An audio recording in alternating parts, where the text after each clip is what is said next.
Good morning, everybody. I do find it really funny that you guys are so used to me being late that I can only be 4 minutes late instead of 20 minutes late, and you're convinced that's me being on time. Anyway, how are you guys doing? I am actually pretty good.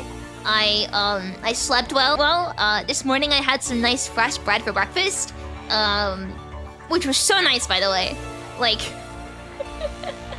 it's been a while since I've had like fresh bread that's still warm.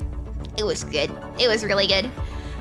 And I've been busy this morning as well, doing things that I can't talk about yet, but you know, I can talk about them soon. Anyway, it's PGR day. Thank you so much, Kowloong, for sponsoring the stream. As you guys know, the CN server for PGR is ahead of global by like I think it's a year and a half or something. I know there's this synchronization plan that will be going into effect at some point. I'm really excited for that, by the way. But so anyway, CN's tell I'm still a bit tired. CN's been ahead of global for a very long time, which means they get like all the new frames and stuff, and everyone posts about it on Twitter, and you have to wait like a year for them to come to global. So when Ushio was shown off for the first time. Chat, did you know that in Britain after 60 seconds, a minute passes? Also, which one of you didn't vote? Why did it say minute? In every 60 seconds, a minute passes. Thank you so much for cosplay. I really appreciate it. Thank you. Thank you so much.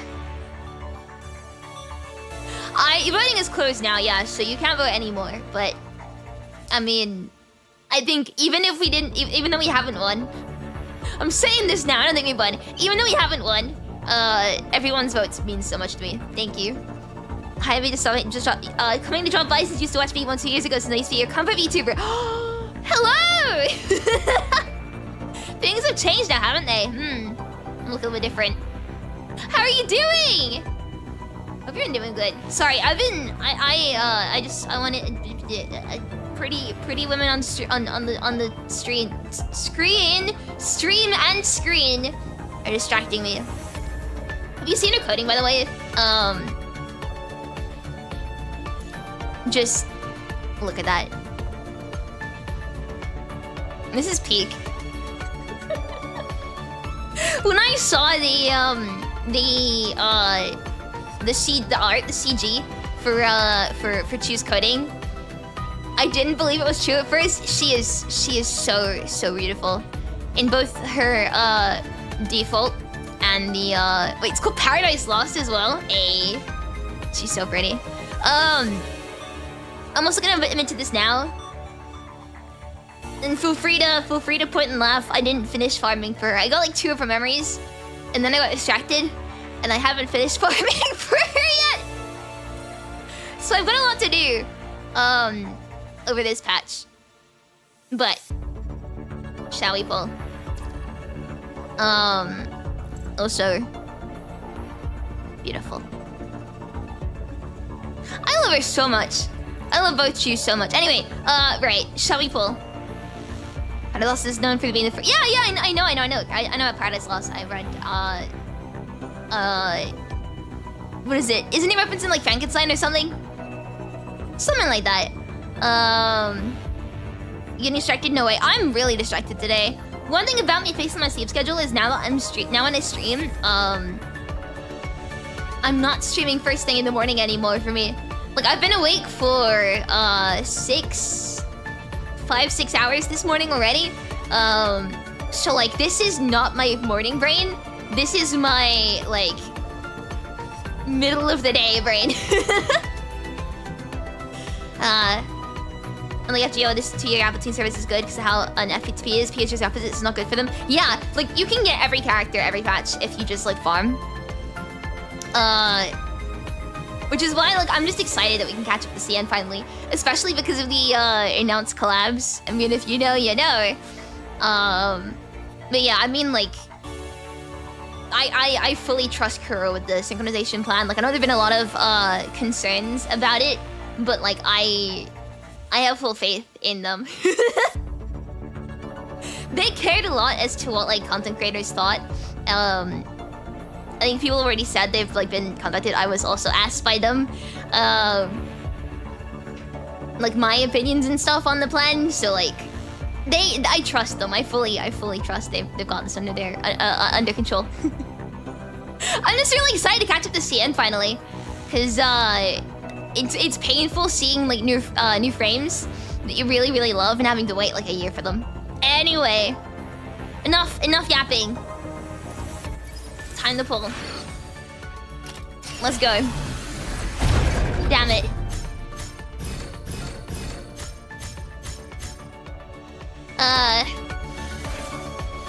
I was speaking to my friend hey Wanchi! My friend Sunil earlier, and Good morning. He got Chu in his first temple, and I was very jealous. So now if we go to Pity, I'll be made fun of. That's one temple down. Let's keep on going.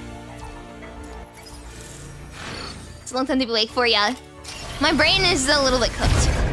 Just a little bit cooked.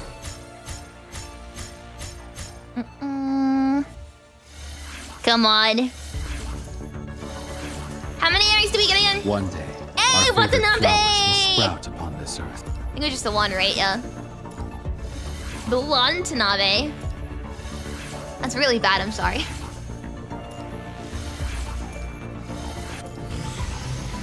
And more bad puns to come! Let's run it again. Come home, Chew, please! Come home early, please. Please. Damn it. One of these days, I'm gonna get really lucky. I'm still enjoying my luck. I think he might have. I've had really good gacha luck this week, actually. Boundary. Expanded to the base's entrance. I need more than 21 shards. I've used up my good gacha luck this week, I think. I'm doing a lot of pulls this week. With on and off stream. I might have used up all my luck. Come on, shoot! Please!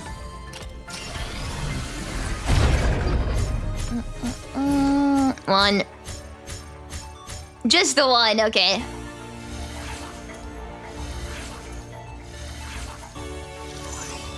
I don't think I finished pulling for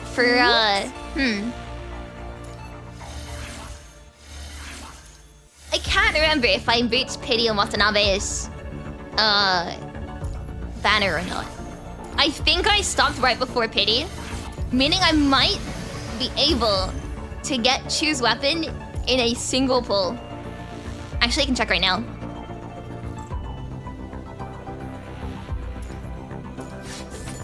Three pulls, okay. 3 pulls for a weapon. So that might be kind of lucky. Because I don't know if I'm enough to guarantee it. Come on. Next should be Pity, right? I think.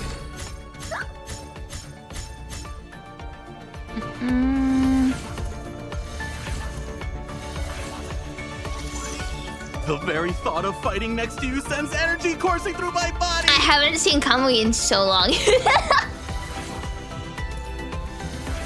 English voice is great. Alright, looks like I'm Pity Gang today.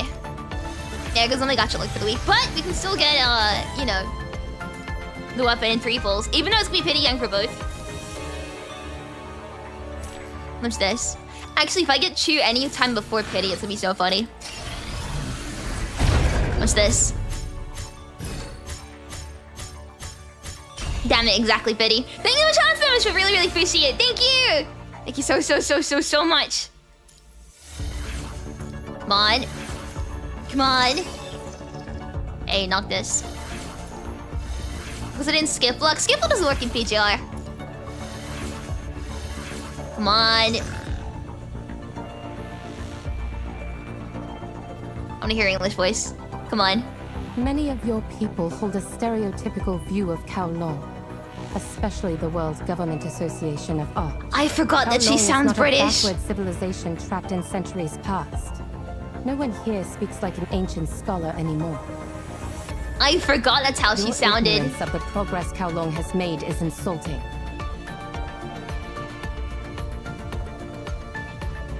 Yeah, I'm fine. I'm normal.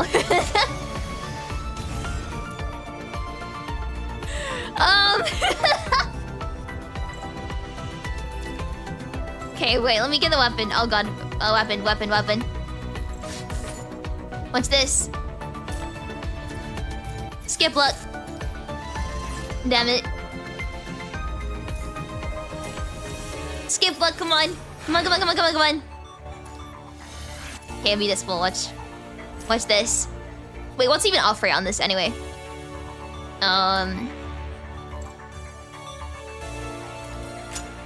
Let's knock this is. Do I saw the arm and I was like, I wonder who this could possibly be. So it's not just an Elise's weapon. Cool. But what should be? Cheers. Come on. Ta-da! As expected of the expert gotcha shrimp. Okay, we have 2 temples left. Just saying, we could fade it.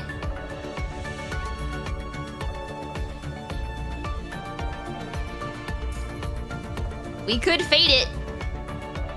I mean, it wouldn't be bad if we faded it. We have the no. Trust. We're just gonna put it directly into getting another cheer. What's this? Skip block. Damn it. I'm gonna leave Hailfire though. Best frame, best construct in the entire game. It's okay, we can do two more temples. Skip block. Okay, maybe not so lucky, but we can skip lucky. Don't worry, trust. Damn it! Chat, it's fine. I'm building pity. I'm building pity. Next time I do a stream, I should literally just roll on a Fate banner now that I built like 40 pity. Next time we pull, I'll pull on Fate. I'll only pull on Fate. It'll be great. That rhymed. Okay, I said I didn't finish farming for Chu's memories. This is really sad. An ancient river is flowing through my pond. I only got the first 2. And then I got distracted and didn't finish farming! Point and laugh at me, please. I deserve it. Right, let's see how she plays. Wait a second. Which the passable tutorial is through here, right? Building pity on Fate. Shush! Shush. Okay. Tutorial. Teach me. Face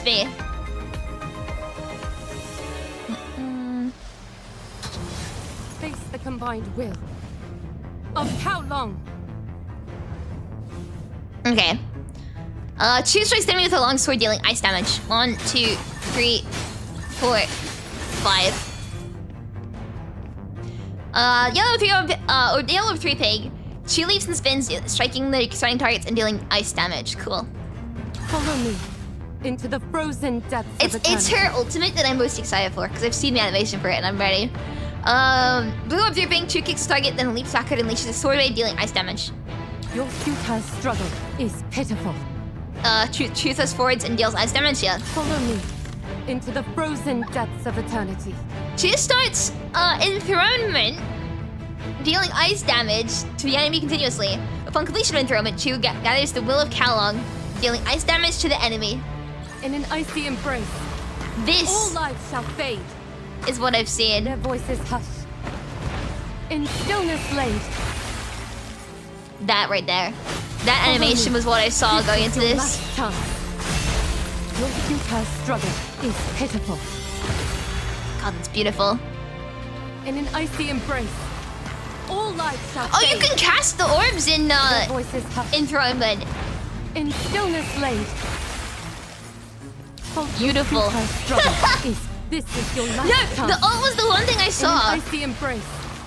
All lives shall fade. Their voices hushed. In stillness laid.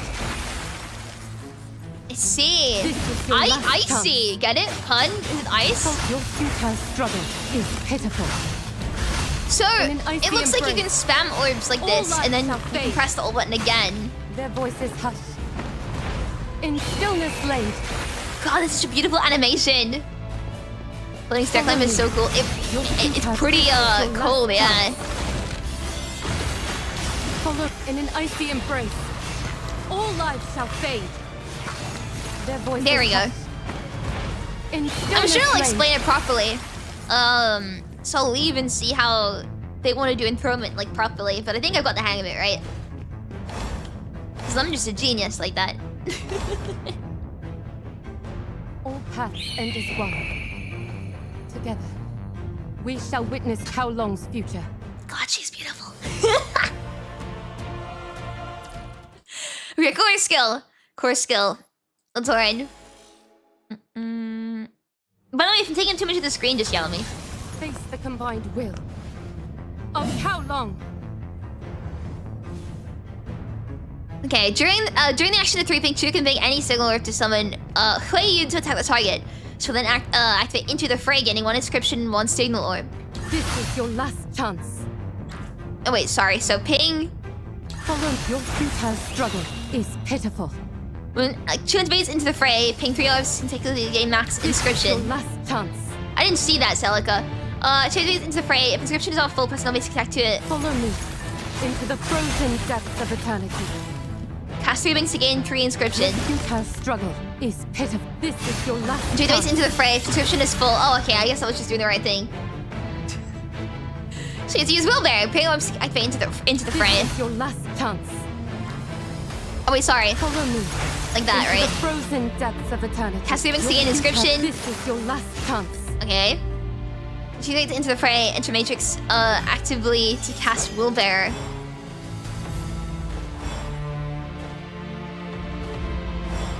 I'm holding it. Oh, dodge in it. Okay. History will Like that. still lead to other paths. I just saw press and hold. I was like, wait, huh? That's a me problem. After casting signature 2 starts enthronement and converts glyphs into 3 ping In an orbs. icy embrace. All lives shall fade. 3 pings to cast soul ripple. Okay, Their cool. voices hushed. In stillness laid. Let's see the damage output cycle then. Ping orbs activate into the fray. Your futile struggle is pitiful. This is your Sorry, I last want to chance. see animations. I keep getting distracted. Your futile struggle is pitiful. What? Yellow 3 orb and then Your ping blue follow orb. me Yeah, that's what I was doing. Into the frozen depths of eternity. Ping 3 orbs to gain max inscription. This that's is basic your attack. last chance. To make glyphs. In an icy And then embrace. can't use 3 things. All lives shall fade. Their voices hushed. Nice. In stillness laid. Okay. Every 3 things have a mark. 2 marks can spam hold attack. 3 marks can hold attack to ult. That's basically it. Wait, hold attack to ult? Your futile follow me. This is your last chance.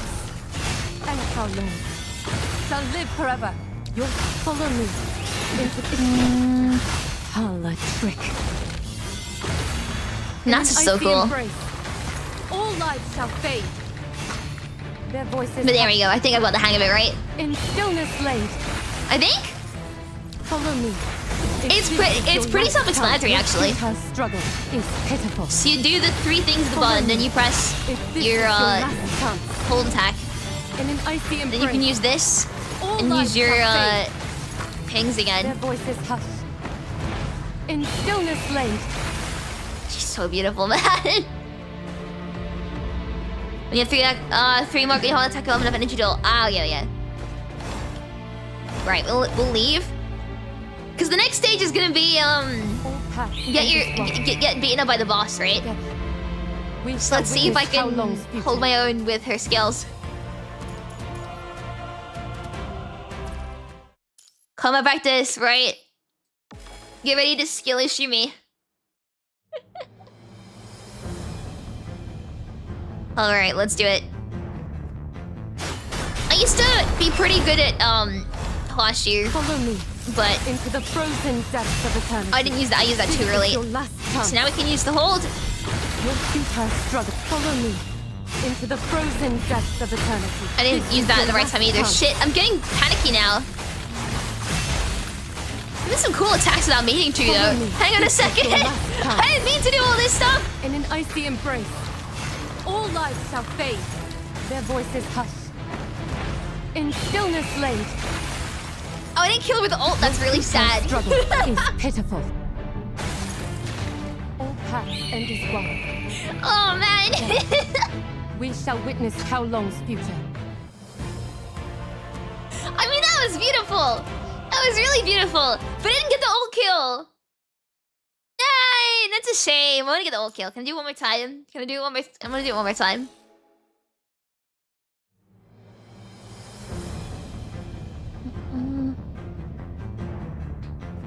This is your last chance.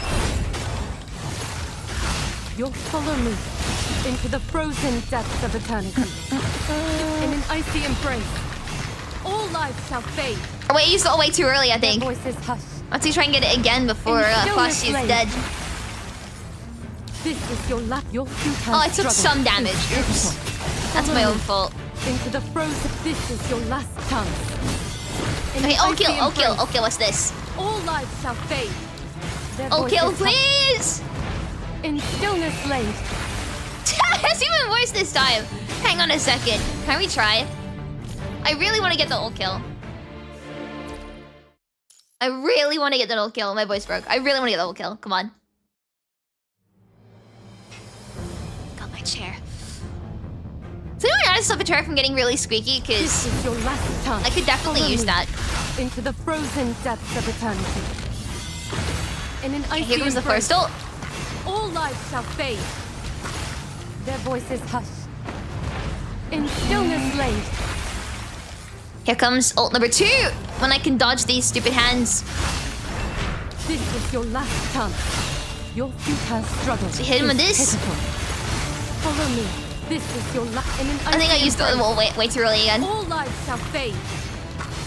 Their voices hushed. I think I used it too early. In stillness laid. Damn, it's even worse this time! What's happening is I'm getting better, so I'm using my ult sooner. But I want to get the kill with the ult. Is this stubbornness? Yes. Do I still want to do it? Also, yes. Skill issue? It is! Your futile struggle is pitiful. Follow me. Into this is your last. Your Oh, I got futile hit. struggle Oops. is pitiful. Follow me. This is your futile struggle is pitiful. Okay, so I use ult now. In I'm an way icy later embrace. than I normally would be for All using the lives ult, shall right? fade. Their voices hushed. So the next time I get my ult, I'll be able to use it straight away. That's how it works, right? This is follow me into the frozen depths of eternity. Your futile struggle is pitiful. In an Okay. icy embrace. We try and time this all lives perfectly! shall fade. Their What? voices Please! Please, please, please! hushed. In stillness laid. Yes! All paths end as one. That was a little bit We scuffed on shall timing, witness but how I mean, long it worked future. out in the end, so it's all good by me. It's pretty good. I love the way she plays, man. She's so cool. She's so cool. Right. Shall we read some story now? Oh, I missed the main button. Oops. I think I need a second to fix the, Wow!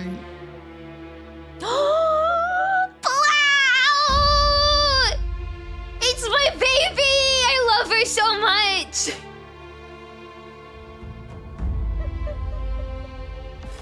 Okay, right. This is gonna be great.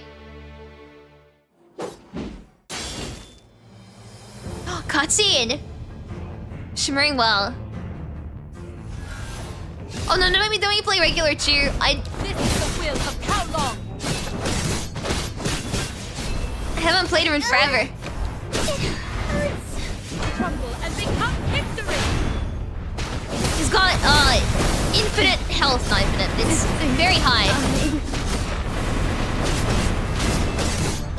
Come on, we need that plot armor.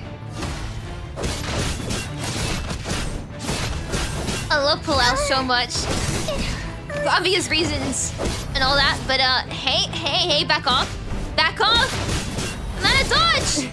I forgot how you play, Ushio, because I never had it myself.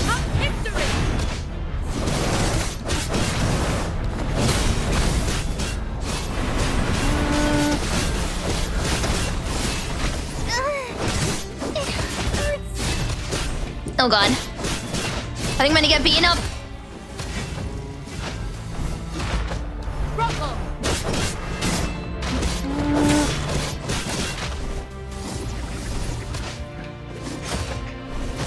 I dodged way too early. Oops. Palau, can you like bait it, please? Oh my god. Oh, I'm so gonna get killed. This is the will of Kowloong. I got to be plot armored at first stage. It hurts. Yeah, I've been plot armored. This is the will of crumble and become history. I don't want to. Oh god, I'm so gonna die.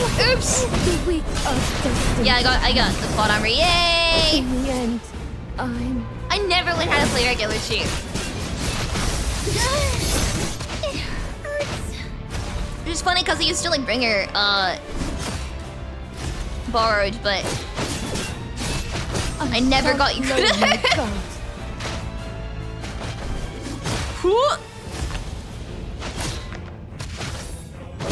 You can tell when my first experience fighting someone, my instinct is to just panic dodge all the time. So it means out of dodge gauge when it actually comes down to the attacks, like this. So I can't use Matrix effectively. crumble and become history. Panic mode on, yeah. Dance on the tip of my blade. Cool. This is the will of Kowloong. I don't want to keep you like this. How many orbs to use right now? Dance on the tip of my blade. To think I'd... This is the will of Kowloong. Come on! Ah! It hurts. Where's Palau? Is Palau dead? I shan't lower my Did I get guard. Palau? Oh no, Palau's alive. Okay. Animation! 偽りの王よ。これが有機生命体の This is beautiful! 最後だ。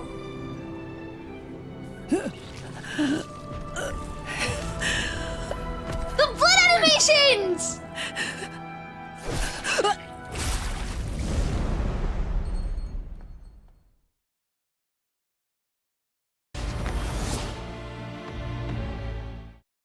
Okay, that's beautiful. For country citizens to have a deep love for their country, they must first have a deep understanding of its history. Chandler, an outline of national history. Babylonia Hall, the World Government Parliament, November 9th. Okay. You guys can still... Okay, what I'm gonna do, because I'm too big, I'm gonna get smaller. Is that more readable? Is this better? If I'm smaller, is any of this better? I mean, that's kind of readable, right? The thing is, my hair is kind of in the way. Is the only downside. But I guess this is like a good height for me to be. Or I can make the game tinier as well, that works. I'm unsure as to what I should do. I guess this doesn't really matter too much, I can just stay here. It's readable, cool. Well, I'm gonna read it anyway, so... So not understanding Kowloong's internal affairs, Babylonia has no reason to negotiate with you. Especially not with Ushio and that Transcendent missing. No, we can't form an alliance with you now. And I'm not even done yet. He waves the document in his hand, bringing to mind what people did a century ago, at what people actually recognize as the Parliament. I have a report from the Science Council stating that for the past 3 months, Jestel's core has been continuously attacked by malicious injections from the outside. I hope we all still remember what Ushio did to us last time. The murmurs from the Thai Babylonia Parliament Hall sound like clanks of heavy chains that weigh down Pulau and Chalfung sitting at the center. Their table is scattered with all sorts of files, from statistics to historical records, and even immigration records from the Great Evacuation. They all point to Kowloong.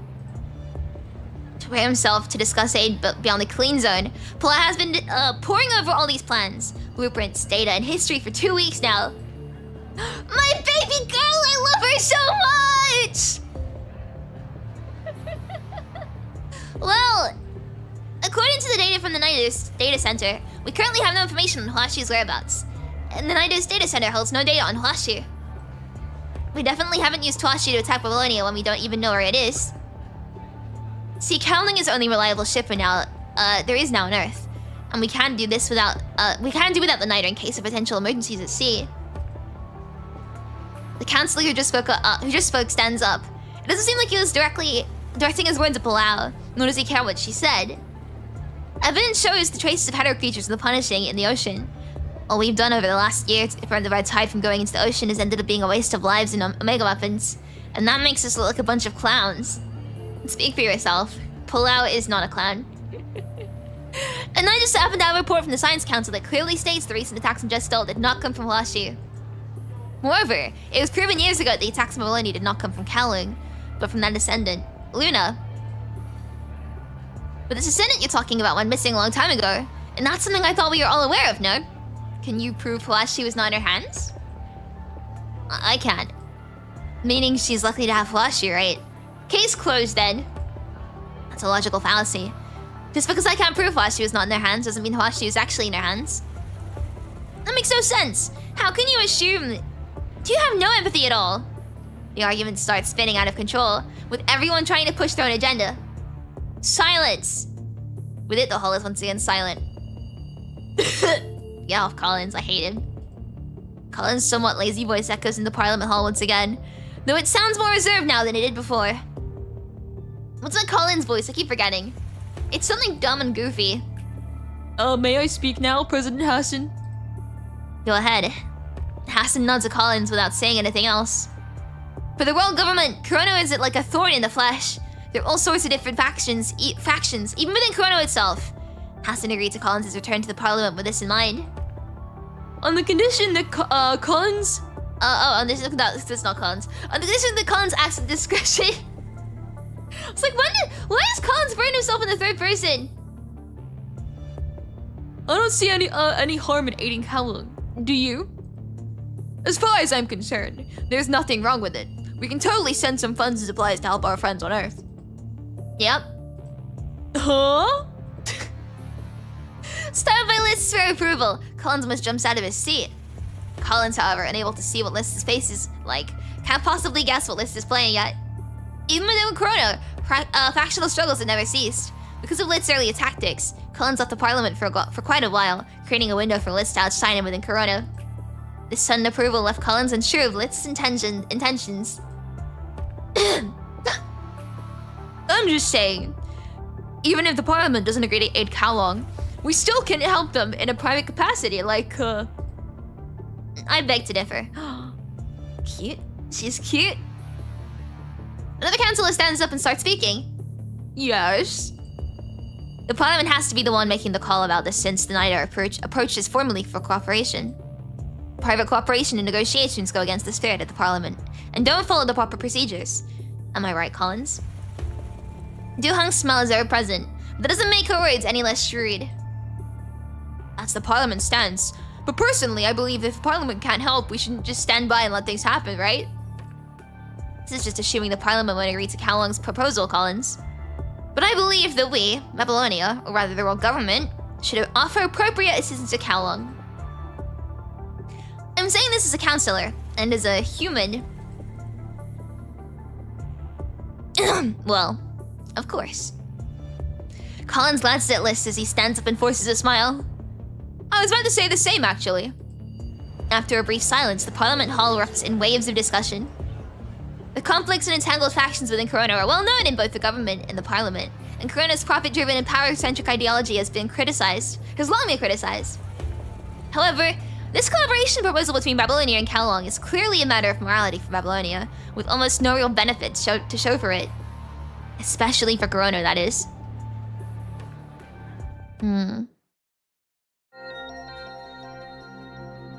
Babylonia, Kowloong Chamber of Commerce, Government Pavilion. Wow! File number! What are the immigration files the guys down in the Parliament want to see again? I'll handle it. We'll need to look into the records from the Union. And that's before the old Kowloong members of Kowloong Chamber of Commerce. We'll have to speak with the Immigration Bureau and the Administration of Archives. Now, Palau, I need you to get in touch with the Niter. Palau lets out a long sigh, puts down a thick stack of files and slumps into an antique armchair. The stack of documents seems to merge into the documents on the table and disappears from sight. We lost a great portion of the documents we used to have during the Great Evacuation, and there really isn't anything we can do about it. The Immigration Bureau and the Administration of Archives might not even have the records we're looking for, no? I mean, Dai probably didn't bother taking them when he left Kowloong.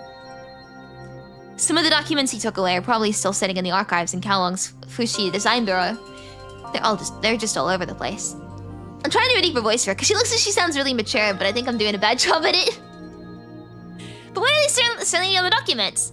Why are they making things so complicated when it's supposed to be a simple discussion about reconstruction aid? Well, they might not actually go through all over them. Huh? What do you mean? If the Parliament and Control Court conducted a joint specialized investigation, they often ask for a ridiculous amount of information so no one knows what they're trying to find out exactly. They do it all the time, and this is what was done back in the day in Kowloong. It's true the Control Court doesn't hold a lot of seats in the Parliament, but they have more power to push bills than anyone else because they hold oversight, and that's why no one wants to rub them the wrong way. The fact that they went to such lengths to have the Parliament inquiring about these things means there's something they want to know. The question is, what exactly are the Parliament and Control Court trying to look into here? Duhong rubs her temples, not missing a beat in her review. It ultimately comes down to money and resources. The flush, though. Something feels off. Ma'am? An elderly man with the angel. What's a good elderly man voice? I can't even elderly voice at all, I don't think. It's like, you sound like your knees are falling apart. Yeah. Ma'am? There we go, that's it. An elderly man with the entrance pushes the door open slightly and nods to Duhong. Yes? Counselor List from the Diplomatic Court has urgent matters to discuss with you in the Chamber's reception room. Can't do it. List. Corona. Don't think they're here for a pleasant chat, are they? Guess that's to do with the inquiry meeting. Probably. Dylan did see the possibility of Corona sticking their nose into the inquiry meeting, but she never thought they'd go ahead and send one of their guys over for her like this. They're either here to talk about conditions or make threats. Do an impression of Christian? I should, yes. Guess they want us to bow down and swallow these conditions to record Babylonia. Not to mention there will be a bunch of grown-ups telling us how to do what. Ugh. They only give Kowloong a damn when their interests are under threat, and don't even get me started on their attitude when they do need our help. I'm sure no one in Kowloong likes that. You're supposed to connect the world, but Kowloong as it is now is just like a lone island, and that's not great at all. Guess we'll just have to stick this out for now. By the way, Chaofeng, I have them on the line now. Pula hands her terminal to Chaofeng, does a stretch, and picks up the files from the desk. We'll take it from here. Thanks, Duhong. Guess it's up to us now whether this ship sinks or goes on sailing. Liz sits with his back straight in the reception room of the Kowloong Chamber of Commerce in Babylonia. He only opens his mouth to speak when he sees Duhong enter. Councillor Duhong. Hello, Councillor List. With only 30 minutes until the inquiry meeting, I'll get straight to the point. Since the incident with the Gestal computing power lock, the Control Court has been focused on investigating the Science Council in Gestal. The Control Court might appear to be looking into Ushio and Shu's whereabouts on the top of the power lock incident. But what the Control Court is really looking into is the intel that has to do with the Science Council from before the Golden Age. And the intel might have to do with Babylonia directly. Section 3? But I thought the Science Council only had 2 sections. If I may, when did you join the world government? A cold flash crosses Duhong's eyes before it quickly vanishes. Right in the year the punishing broke out. Meaning you had been living in Kowloong until then. Yup. It's true the current Science Council only had 2 recent development sections, namely sections 1 and 2. But during Destilt's early development...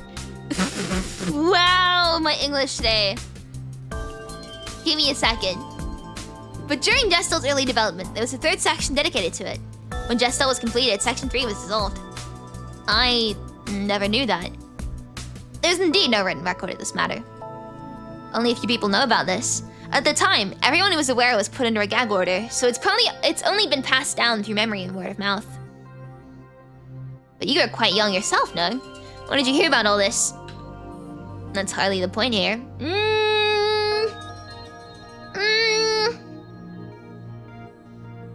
Now, I just wanted you to know I will push for Corona's internal approval to vote in favor of Kowloong's construction aid at the Parliament.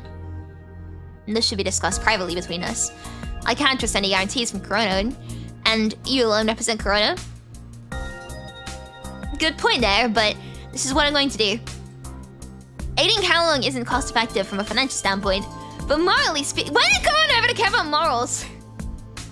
But morally speaking, Babylonia shouldn't leave a spark of self-reliance to go on its own. Kowloong scrutinizes Liz's eyes, trying to figure out if this old fox is playing any tricks. This man seems slightly different from what she remembers of him at the Parliament. This isn't some sort of joke, right? It isn't. I have principles I must uphold and tasks I must complete. And these things don't conflict with Chrono's interests. To put it bluntly, I'm using you and Kowloong. On what condition? I need you and Kowloong to investigate what the control court is after, because what they want might just happen to be what I want to. But we already have our plate full dealing with the Parliament's inquiry, and you should know that. You should have talked with me! It's me! For Grey Raven, then! I know for a fact that Evie and Asimov are in touch on a regular private basis. Oh, private now, eh? Eh? Grey Raven, huh? The Grey Ravens and she have quite a few things going on between themselves dating back to the Kowloong battle. On top of that, the first elite task force is dispatched to assist Kowloong will be the Grey Ravens and the Strikehawks once the inquiry passes. Wait, that's been decided already. But the inquiry hasn't even started yet. I've got my spine. Okay, if I stretch already. Ooh, actually, wait, you know what? I forgot something. I have a hot water bottle with me. And I forgot that I had it because it was on my bed. There we go. I miss having my so I moved my desk earlier this year when I got my walls fixed. And now my desk is against my wall instead of against the radiator, and I really miss it because now my feet get all cold. The diplomatic corps always prepares 2 versions of press releases ready. One for when things go well, and the other one for when things don't. A big part of politics is getting ready for when things end, even before you do them. When you put forth the plan about restarting the 0-point reactor and interstellar travel at the Parliament, I remember when it was passed with a significant majority. Did you vote in favor? No, I abstained. Liz lets out a wry laugh. But I don't think that's gonna happen again, because what we're doing this time doesn't involve all of humanity's interests. I happen to know that you have a penchant for ambiguity when it comes to important issues. Except ambiguity isn't what I'm looking for here, Councillor Duhung. I need either a yes or a no. Can I get really good socks on my feet? No, it's not enough. Because my legs get cold as well. It's not enough to have really good socks. I'm already wearing really thick socks anyway, and sometimes I double up and wear 2 socks at once. But it's not enough. My feet are too cold otherwise.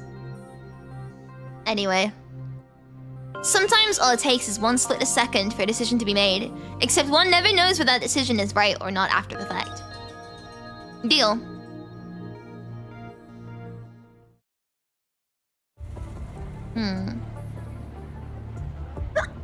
Is it snowing outside? I have no idea. It's just really cold in the UK in general.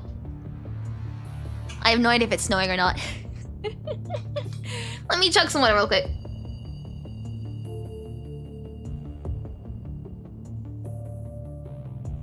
There we go.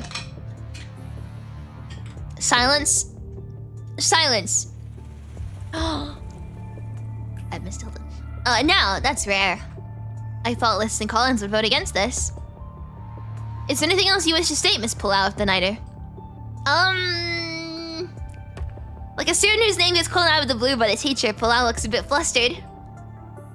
No, there's nothing I wish to add. And let me reiterate the main points of this proposal then.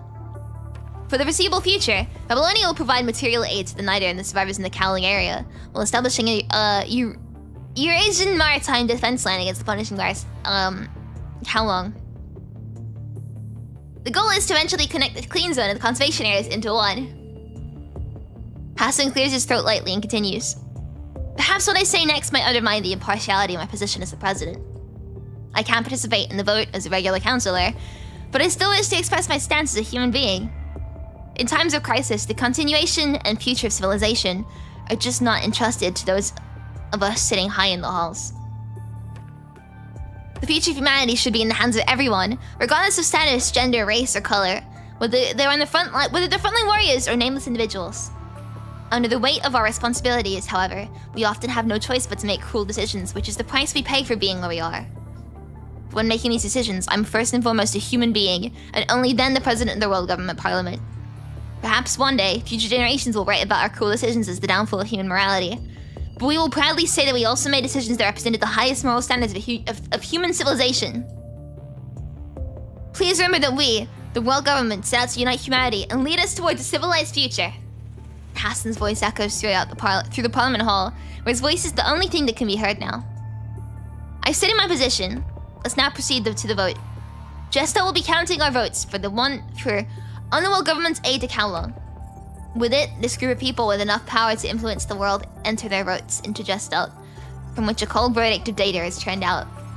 A proposal received 80... Where am I getting 80 from? It's a 6! The proposal received 67.5% support, 14.5% opposition, and 18% abstention. The proposal has met the minimum threshold for the passage and is therefore approved. Yay! I hereby declare. Wait. Asimov! Asimov suddenly stands upright when Hassan's about to announce the proposal's approval. Why does this feel like deja vu? Yes, Asimov? President Hassan, I'm not here to obstruct this proposal. In fact, I voted in favor of it as a member of the parliament. But before we go ahead and announce its approval, I request that Gestal independently assesses whether this proposal should pass. Asimov's words send a ripple across the otherwise quiet parliament. I beg your pardon? The law states the parliament has the power to make the final call. Formally, however, the parliament could refer to Gestalt's opinions. Mr. Asimov, this vote means the parliament's already approved the proposal. I mean, there's no precedent for asking Gestalt after a proposal that's already been passed, right? Are you worried that Gestalt might oppose it? Or are you just not sure if this is the right decision to go with? Well, she does have a point there. Oh, my Collins voice. If Gestalt votes against it, Lish, that could be a problem, right? Like I said, it's the parliament that gets to make the final call, and not Gestalt. Asimov. As a councillor of the world government and chief technician of the Science Council, I insist on this request. With it, the commotion dies. Fine. Hassan's voice breaks the silence. Let's put it through Gestalt and see what it says. In the faint light that showers on him from above, Asimov stares at the central screen. He knows that Gestalt isn't physically here, but his gaze seems to pierce the dark screen and reaches straight into the heart and brain deep of Babylonia. I fully support this proposal. Everybody cheers! Fully? Colin slams the table in anger. At the same time, Liz, sitting not too far away from him, feels a weight lifted off his chest. In Gestalt's terms, fully means 100%. Meaning this proposal has 100% of Gestalt support. This is incredibly rare. I mean, in all my years in politics, I've never seen Gestalt fully support a cause. 100%. Unbelievable! Pass with 100% support. Asimov, any other questions? No. Thank you, Mr. President. Asimov bows at Hassan and sits back down, his eyes fixed on the cold, somewhat terrifying 100%. Is he thinking that it shouldn't be possible for Gestalt to say 100%? Is he thinking something's wrong with Gestalt? Because I think 100% is like too certain, you know? Nothing is 100%. 100% means full, complete, total, and necessary. At this moment, he no longer cares about Kowloong, List, or Hasan announcing proposal's approval. He doesn't care about the negotiations we'll be having with Kowloong during the second reading. Gestalt, what exactly are you so scared of? Yeah. So he's suspecting that something is wrong then. Kowloong territorial waters. The waves swirl around the feet of the girl floating in midair, and the sea breeze blows off her hood, revealing her brown braids. She looks at the city hidden beyond the horizon over 2,000 kilometers away, trying to picture that city and the grand civilization it stands for. Read, understand, and learn. Let's get started then. Polaris Bond, okay. Title screen. Let's run it. Okay. 2 hours before the inquiry meeting. Asimov is still going through the report with a long face when you finish reading the last page of it and close the file. Let him finish reading it. Having introduced herself as Duhug, this counselor of Kowloong shakes her head, signaling that she doesn't mind Asimov taking his time with reading the report. You have a 200-page report. It didn't take you all that long to skim through because you barely understand anything. But from the look on Asimov's face now, you can tell just how much the details in the report matter to him. Holy, I can't believe this. Asimov picks up the coffee cup by the table like he always does, failing to maintain his usual composure. Where did you get this report? An old friend? Well, I guess I wouldn't call him that. Anyhow, I promise to keep the source of the report confidential. Has anyone else seen this report? Only a few people know. Totally goes to show the taste that bunch of lunatics, I suppose. Hey, are you seeing this? Yes. And the data is crystal clear. Ushio, the mechanoids, the North Asian Research Institute of Life Science and Evolution. They've got themselves a rowdy party, I see. Ushio came up with Tabula Akasha, and it's obvious that these hackers are trying to copy that. They even went as far as stealing technology that Nari had come up with on brain science. But they only ended up replicating a tiny little part of Villiers' technology, which is why they weren't able to build a second Ushio and Tabula Akasha. One second. My mouse is charging right now. I need to unplug it. There we go.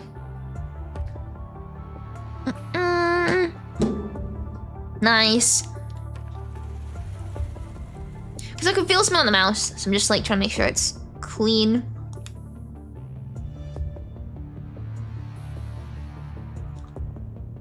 It's a lot of gunk on it. I need to clean this thing at one point. Anyway. Nothing borrowed is ever groundbreaking. Never hurts to give things a try, you know? I don't exactly have faith in something that a bunch of lunatics come up with. Do you believe in Tabula Akasha? It doesn't really matter if I do. Well, live on as a bargaining chip for us then. I don't really understand why you keep that data, but it's better not screw up our deal. I need these things as a trump card, and I have the intel you want. We both have what the other person wants. For someone who tells the world how much he hates politicians, this move is a rather political one, wouldn't you say, Mr. Ballard? Huh. I only care if things get done. Exactly what I thought a soldier like yourself would say. For Winter. I see it. I'm still curious why you're interested in these things. I've seen the old files you left at the old government. The classified ones, that is. And based on your actions in the resume, you don't seem like someone interested in these inhumane things. My principles remain unchanged. I'm disgusted by the fact I have to do things in ways less than glorious, but intel and info are power. I wouldn't worry about things I don't need to worry about if I were you. Very well then. Please give me what I need. Hesitance didn't show up as part of your personality in your profile. I'm weighing my risk here. Do you really think I'm stupid enough to betray you over a secret that can shake all of Babylonia? This report had been in the making since my time at the Security Intelligence Bureau, but what I'm trying to do is more important than this report. Oh, that was... okay. I put a line about what the Government Security Intelligence Bureau did to get their hands on what they wanted. But as you can see, I'm ostracized in Babylonia because I'm from Kowloong. And in Kowloong, I'm ostracized because I'm a government official. I have no family, no children. Well, I assume you've done your research about me already, no?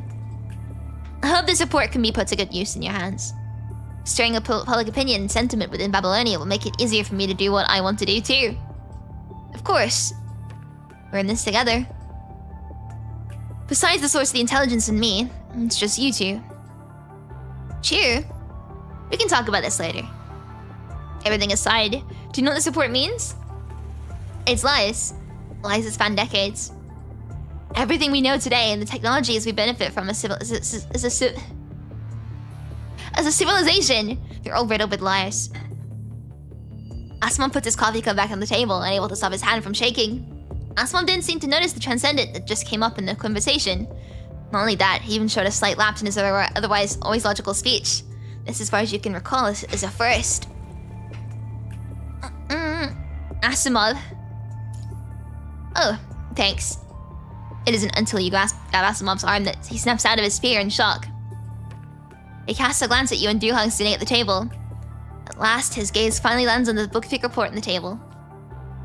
From the start of the Gestal project by the Science Council to the last great evacuation, this report covers every last detail of the project overviews and branches. Safe to say this report is like an index. No. It's more like a phylogenetic tree. Just like how all life on Earth, as we know, is part of a phylogenetic tree. For Winter, Project Cathila, Mind, the Invert device, the Tantalum copolymer, including Horseshoe, the tabular Akasha, and the humanoid hybrid construct plan that no one ever really talks about. No, there's more to it than everything I just said. There's also the interstellar navigation plan that includes Babylonia itself, the mechanical consciousness experiment that no one has ever been able to find any data for, and countless other technical details that I've never heard of myself. These determine everything we know today as branches and leaves of this evolutionary tree. I has my Chu chakra full. I went to pity on Chu, but I already was like 3 pulls off of getting pity on weapon banner, so I did not actually take that many pulls to get her weapon. I'm on a bit of a winning streak with the weapon banner. I don't want to jinx it, but I haven't lost the weapon banner in a very long time. It's certain Mark notes of special technologies in years. Some technologies and events split off from the previous branch to become leaves. As he speaks, Asimov flips open the report on the table. For example, here, internal notice from the Science Council's Research Ethics Committee on Inhumane Human Experiments. My kind of thing.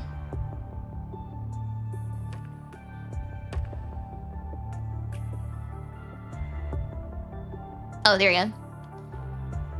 It's very bright. According to the agreement between the Science Council Ethics Committee and the Science Council, the following statement was made. The Science Council has always opposed inhumane experiments. This decision is based on the evolution of human civilization and scientific morality over thousands of years, in line with humanity. No group, organization, institution, or individual shall coerce or use coercive or non-coercive means to require any natural person to participate in live or non-life human experiments unauthorized by the Science Council. Research involved in such experiments will not be accredited by the Science Council and will be expelled. The Science Council is committed to eradicating such experiments. Based on the Gulf consensus, the decision to expel Dr. Bernard Goblin has been made in light of his unauthorized inhumane experiments, seriously violating the moral bottom line of humanity. Consistent with this decision, we hold reservations regarding the world government's authorization for death row inmates to participate in related experiments. Huh. This is an internal notice that has never been made public. It seems like this internal document is already... I'm studying way more than usual today. It's not great. It's not great,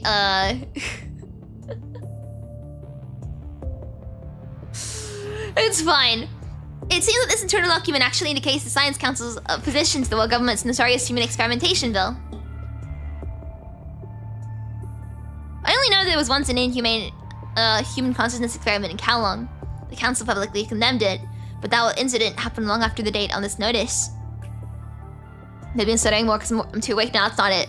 It's not it at all. It's not how my brain works. The human consciousness experiment in Kowloong. The human conscious... I feel so defeated, man. I don't know why I'm stuttering so much today, but it's really hard to speak for some reason.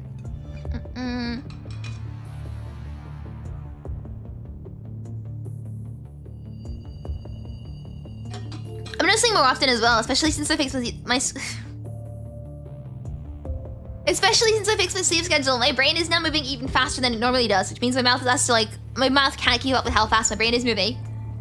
So I'm stuttering even more than usual. It's really frustrating for me. Okay. The human consciousness experiment in Kowloong. Are you talking about the Fuxi Research Institute case where they misappropriated mind and AI technologies? Yeah, that's exactly what I'm talking about. The case was closed before I started my political career. I remember Chu personally took over the handling of it with the Science Council. B-Trooper XQC? No!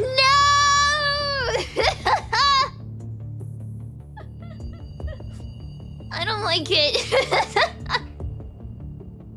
Okay. That's right. According to the records in the Science Council, that joint judgment brought about see what I mean? I'm reading words in the wrong order now as well. Brought about a lot of negative public opinion. I'm actually going insane. Why can't I read today? I always thought the Science Council had allowed these experiments to happen until then. But this notice is marked as the forefront of Project Winter and Project Attila, and the time is much earlier than when the judgment took place. Logically, the Science Council wouldn't issue a notice for something that hasn't happened yet. Which means... seems that the Council saw Project Winter coming even back then. Exactly. The Science Council isn't a political entity, but there's no way for it to stay out of this political mudwater. None of these made sense to me at first. I mean, I'm sure the Science Council was well aware of Project Winter's existence, and given how they tended to conduct themselves, there's no way they would have allowed these parasites to grow within its ranks. But judging from what it says in this report here, the Council knew all along this would happen. They might have put up a hard fight back then. We never know. This notice is where these inhumane experiments under Project Winter started. In the Science Council, expulsion is the most severe punishment. Without the Council's certification, no researcher can obtain any funding or support through official channels. Not only that, they'd end up being a laughingstock and having their dignity destroyed as a scientist. Sounds like some sort of ancient medieval religious punishment. I see the resemblance too, and I guess it works quite well. At least the Science Council was already aware of these filthy parasites back then, and tried to get rid of them. Except those lousy maggots that had been expelled found new rotten flesh to live on. Asimov looks at you, and after a knowing nod, says no more. You mean Corona? Yes. Asimov presses his temples hard, looking as though he's facing a bunch of towering executioners of human morality, rather than a 200-page report. If we cross-check the names of those people working for Corona with the names of those who got expelled by the Science Council, we'll probably see that half of those working for Corona are those who got kicked out back then. Or at least that's what I remember. Just like a tree, they branched out from this node as a thick branch. For example, next to this thick branch is the mechanical consciousness experiment. And this isn't something you can find in the Council's database in Babylonia. Henlo be Henlo! Experiment log number 08221. MPA-01 asked me today if machines have souls. To be honest, I don't know how to answer that question. The so-called soul is, of course, a non-existent supernatural phenomenon. This has not been objectively proven. Or rather, machines are something we don't have yet fully understand to this day. And because of that, I can't make a judgment whether or not they have souls. I can't draw conclusions on things I don't fully understand. But if mechanical consciousness really does exist, or machines can readily make it, machines think that this thing they have in them is a soul, like what the Greeks believed thousands of years ago? Regardless, I believe that both MPA-01 and MPL-00 are the right keys to the future.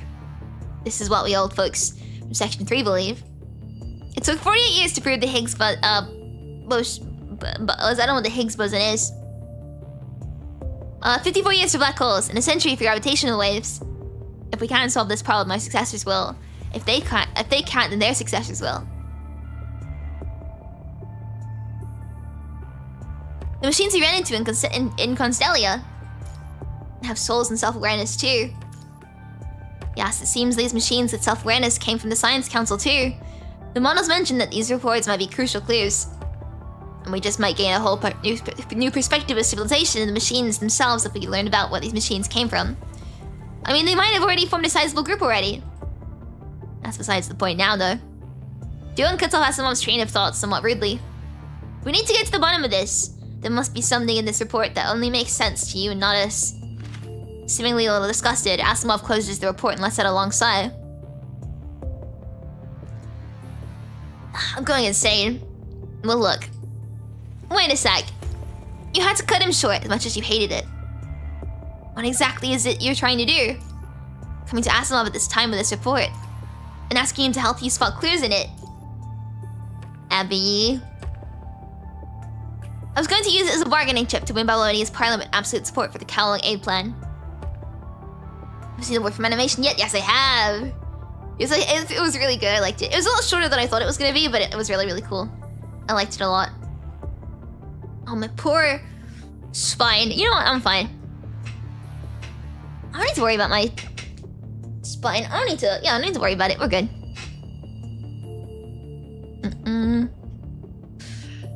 Okay. Except I have another bargaining chip now. See, I'm sure there are people in Babylonia who are more interested in this report than the politicians. Aren't you both interested in what's being behind that golden age that got human civilization to where it is today? I've been caught in the middle of politics on more occasions than one. You're right. Politics has never been clean. I never consider myself righteous, or maybe I've just been in this circle of hearts too long to remember what it's like to be righteous. But that's also precisely why politics can achieve things that people can never hope to achieve with just science or war. The world has never been black or white. With a smile, she pushes her bargaining chip on the table toward you and Asimov. You can have this report and handle it however you see fit. On two conditions, that is. First, I need you to help me get to the truth. This will involve a special investigation initiated by the control court in Kowloong. Oh, it's just so hard to speak today. And I need the Naya to pass this inquiry. This report might be the only thing that motivated the control court to take action, but my hunch is that this report has to be part of what motivated them to do what they set out to do. Secondly, if you plan to disclose this report to the public, and I believe you will, I need you to be fully prepared and only reveal it once everything is settled. The public has the right to know this. That's it? That's it. Why should we trust you, though? You don't have to. I mean, there aren't many in this world who do anymore, but I believe you will trust the facts. Besides, aren't you two in this together like twins? Yes? What's going on? Asimov casts a puzzled glance at you, but quickly guesses what Do-hung is getting at. Let me guess. Project Winter. Is this a threat? Oh my goodness! She burst out laughing. Metaphor, do you get it? It's a metaphor! I guess he will never tell you that you're good at joking, do they? Asimov, what do you think? This report is going to cause quite a scene if we ever make it public. The Parliament is going to lose people's trust, and that probably goes for the Science Council and the military too. We don't have people going to see constructs, mechanoids, and even ascendants. This report can definitely stir up a bombshell of controversy, and I can totally imagine the Parliament getting backlashed over it when that happens. Asimov places his hand on the heavy report, looking at it like a clergyman swearing to God. The look in his eyes, however, is all but hopeful. But if we don't admit past mistakes and completely remove the rotten flesh under the scar, neither humanity nor we can move forward. People have the right to know the truth. People have the right to know the truth. So I guess we have a deal here. Asimov looks at me, and the two of you nod at each other. I accept your conditions. Well then, please go on. Do-hung casts a glance at Asimov's hand on the report. With it, he continues going with the heavy book of history.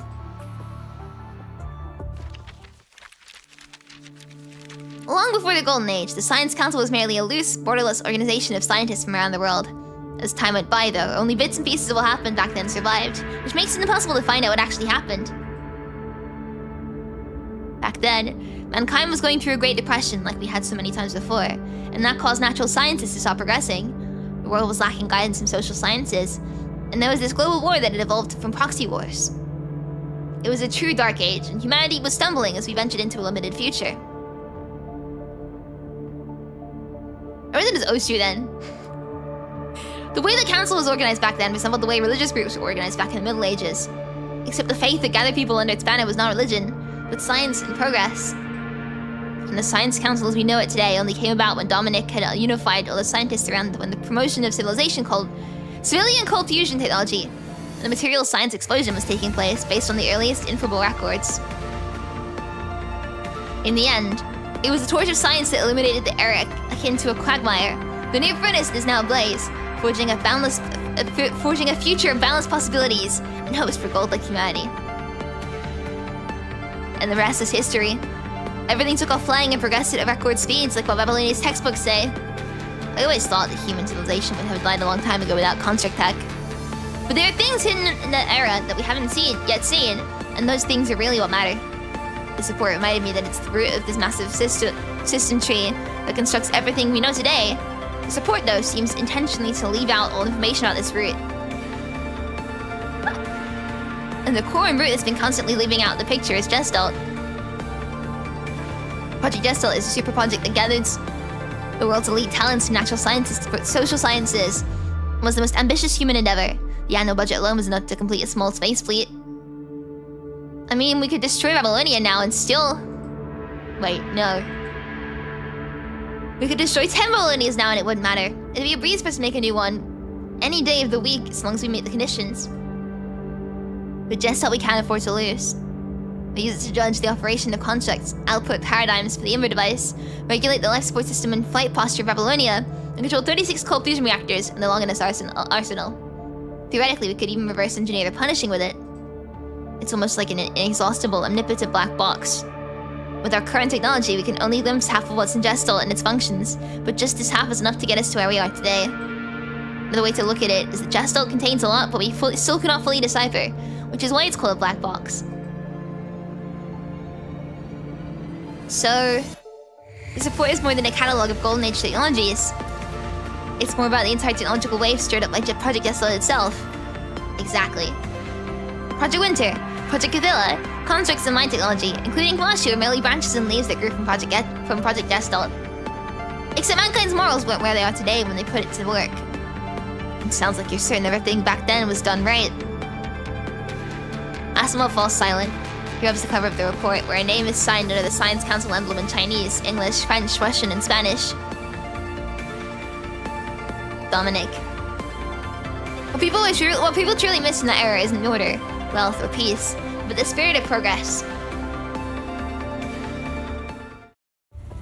Anyhow, as far as the support goes, the core issue likely lies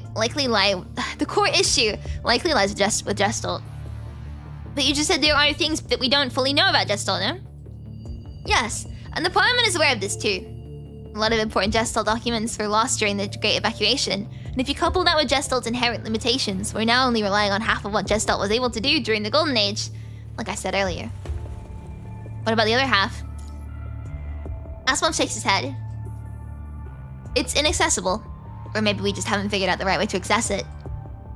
But I managed to dig up an older document record from Gestalt after the Utopia incident. Says Asimov as he turns on his terminal and pulls up a photo. It's an old, slightly yellowed paper document with the Science Council emblem printed on the middle. I've been a little... I hate speaking so much. I love reading the story, but I hate reading it, I hate reading out loud because I just end up stuttering. Like, today's the worst it's ever been, I think, you know? I don't think it's ever been this bad for me, personally. It's getting stressful to read because it's like I keep stuttering and messing up my words. It's an old slightly yellowed paper document with a sign. I can feel my tongue. I'm fully aware of my tongue right now. And it's uncomfortable. My tongue feels like it's strained, you know? Anyway. Give me a second to I'm trying to make my tongue relaxed so I feel less stressed when I read. It's a slightly old... How do I mess it up so much, man? It's an old, slightly yellowed paper document with a Science Council emblem printed in the middle. And below it, written in deep blue ink, is a line that reads... Back to today. Dr. Blank has been recalled from Kowloong to supervise Section 3 of the Science Council. What's peculiar, though, is that this document, which seems to be a transfer order, lacks an issuer and has the most crucial name blacked out. Kowloong. And check this out here. Asimov opens the report on the table again and points at an experiment log he's just read. Regardless, I believe that whether it's MPA-1 or MPL-00, they're on the right keys to the future. This is what we old folk from Section 3 believe. Section 3? You see a section of the Science Council, like the current R&D Sections 1 and 2. During Gestalt's early development, there was a third section dedicated to it. When Gestalt was completed, Section 3 was dissolved. There's nothing left of it now. Asimov looked stunned, almost unable to speak. When did you hear about all this? Doesn't matter where I heard about all this. Duhan takes the report from Asimov and points to the date on the experiment log, continuing. If this experiment log was written by the researchers who moved on Section 3, this means Section 3 might have already been dissolved by then. This date on it was pretty late, and this is after they were done developing Gestalt.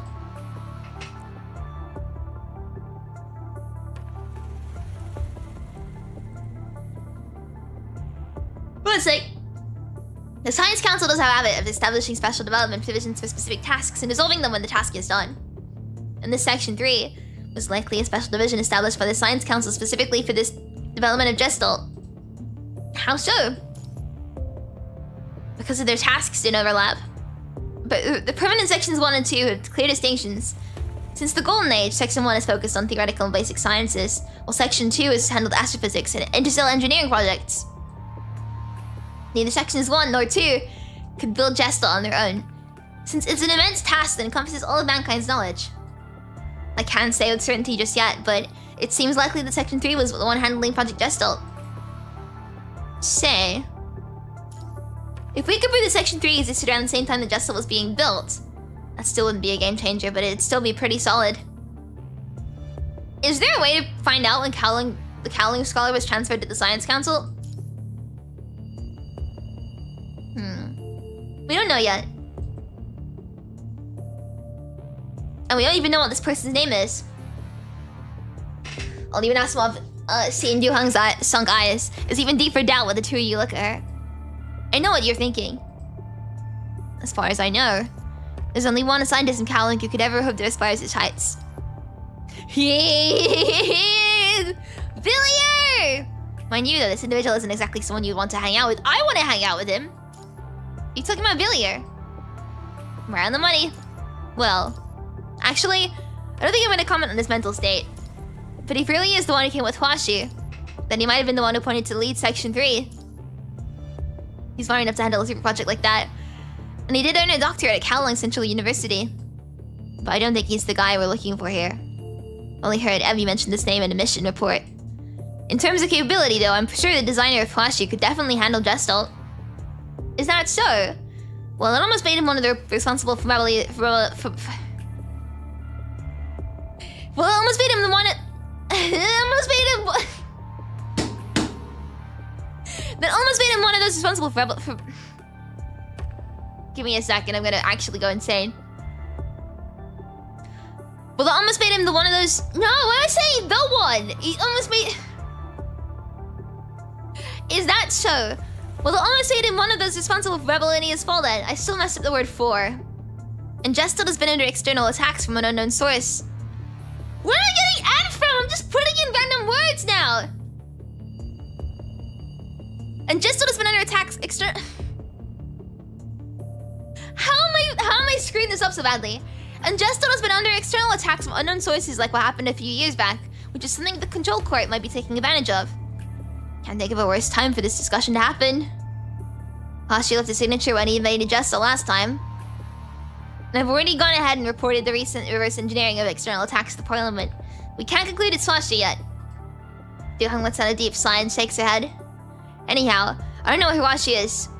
But regarding my first condition, I just wanted to let you both know that you need to exercise caution if the Control Court is looking into Gestalt. The Control Court could run us over any day of the week if they so wish. At least we're not dealing with Corona here. I'm not gonna let them politicians stick their noses into this before I get to the bottom of it. And I'm gonna help to... No. Huh? The Parliament is definitely going to pass this proposal concerning Kowloong at the inquiry today. And once that's done, the diplomatic court will coordinate with the military to designate Garaman and Starcock as representatives for military aid to the Niter and Kowloong. Is that already decided? Duong nods without saying anything. Hush hush and dirty as always. Now, remember what my second condition is? You're the only one able to do all these in Babylonia, Asimov. Asimov too nods without saying anything. I'll try to look into Billy and this Kowloong researcher we were talking about. If all else fails, we'll have to count on tabular Akasha and see. Chu? Is Chu still alive? That'd be correct, yes. It's been so long since you last saw the Transcendent that it takes you a good few seconds to recall this monarch of Kowloong. Life will fade, machines will break, and the world will perish. This is why things that have value must be preserved. Kowloong will be the final epithet of Earth. When all lights go out, when all goes dark, this place will still burn. Like fire, we will stay a beacon for visitors in the eons to come. They will know that we, humanity, lived. Like fossils, we will leave behind a legacy. This is Kowloong. This is Tabula Akasha. Resistance is futile, accept death with grace. That's the way that we, the ones who rule over Earth, should bow out. And through this war, I finally realized that to complete Tabula Akasha, the world must first be ended. I came here expecting a certain ascendant first, but no matter. Earth's demise is set in stone. The question of who goes first and who goes later is inconsequential. Fallen book of history, Babylonia. War, rebirth, and farewell. That's when Lucia used the plume frame for the first time. But Gabriel did chew in, no? I'm gonna sneeze. Nope, that didn't happen. Which is why Tabular Akasha continues even as we speak. I came across Project Tabular Akasha when I was going through this report just now too. This is what it says. A comprehensive transcription of biological consciousness data and global information to construct a complete and coherent civilization-level data environment. It's not entirely accurate, but not too far off. Project Tabular Akasha is a plan to digitize Earth's civilization. In theory, Tabular Akasha could replicate another Earth, so it's like a simulation then. Except, there wouldn't be any life in that world. There are no living beings in Tabular Akasha. So to whom? She would end all human civilization for Tabular Akasha. She sounds kind of like Cephalon Samaris. And Lucia. It's only now that you notice you're clenching your fist so hard that the leather glove you're wearing is tightened on your hand. Which is why I said at the very beginning that we shouldn't bring up Chu until the end. I can't apologize to you and Lucia on behalf of Chu, but can assure you that Kowloong harbors no ill will towards you now. Both Kowloong and Chu, as well as Tabular Akasha, have a very complex history. I don't fully understand the reasons here, but I think we'll probably be here directly from Chu in no time. Says Dear Hung as she stands up. I've been in politics all my life, and lies and deceit have become part of my everyday life, so much so that we need to keep truths alive with all sorts of lies because truths are often too fragile. That's why I can't stand politicians. I don't expect you to accept me. But regardless, please promise me that this truth must be revealed at the right time. And it must be revealed. Yep, that's exactly what I'm gonna do even if you don't tell me to. The Parliament is going to be a real mess if they know that Chu is still alive now. So please keep it confidential for the time being. She reaches out with her hand towards the table. After a moment of hesitation, you stand up and grasp her hand. I'm sick of being kept in the dark. Let's end this. Now we're really in the same boat, aren't we? No. As far as I'm concerned, my life depends on this, and that's just the way it is for me. I'm gonna chug some more water because I'm really thirsty! Let's go! Chug, chug, chug, chug, chug.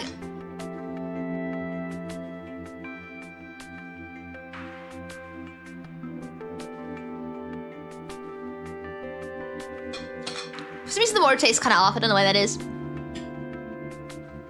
Anyway, to celebrate his 18th birthday that's coming up in 2 days, Maz made a reservation at the Huz on the North 12th Street. The Huz isn't an overly big restaurant. I'm gonna get hungry now. No! At most, it can only fit 8 tables. Ma is thinking about inviting some old friends from the Niter and several old acquaintances who came back home over the years. In total, they could fill 2 tables, which would be quite lively. It has to be alcohol. Except it's too expensive, which is why Ma is thinking about buying some from the grain shop tomorrow. I got my hiccups. But he's gonna make his friends drink while eating pickled vegetables, so he's gonna have to ask her to make some good dishes to go with the alcohol. Can't be too shabby. There's gotta be a few cold dishes and a few hot ones. Ma calculates the expense for tomorrow while staring the grub in his pocket, sitting on the stone stool at the courtyard The courtyard gate is a big tea that is lost, almost its color. Is this Ma? Did he say 18th? Or is it 80th? So hiccups. Hey Christian, how are you doing? 80th, not 18th, I was gonna say! Ma does not look 18 at all! In 3 days, Ma would still be Ma. Except you'll turn 80 then. However, where do you get moreover from? I can't read today! So for 12 hours, which is around 4 days worth for Evie. Yeah, pretty much. I'm trying to fix my sleep schedule, but like the most I can sleep uninterrupted is like 4 hours, and then after that I just keep waking up. However, with his granddaughter working in and he himself having to take care of chores at home, Ma looks all but like someone who's turning 80 in just a few days. He's 30 and is happy to do all these things. He just can't stand on doing anything and would rather spend time keeping the house spotless. Mr. Ma, are you going to sit in the courtyard? A woman in a white coat comes out the door and nods at Ma. No, I'm just soaking up the sun here. I'll go for a walk later. Don't forget your medicine. Yup, we'll get to it. Thank you. The woman in the white coat says nothing more, smiling and walking out the alley. Ma likes you from the West Wing very much. The child grew up on the night, survived several terrible conflicts, and finally settled down to become a doctor at the Southport Medical Center. Ma heard from his granddaughter that Yu was such a great doctor that even Babylonia was trying to recruit her as a doctor. Babylonia, Another reason Ma liked Yu is that she didn't decide to leave Kowloong for Babylonia. Of course, he only heard this from his granddaughter, but Ma didn't care if his hearsay is true. Out of his heart, he has a profound respect for people who are willing to make such a decision. Unlike the Gauss who live in the main house, Yu's family of 3 relies on her job to make a living. The husband, a frail young man with thick glasses, stays at home reading and writing all day like a real scholar.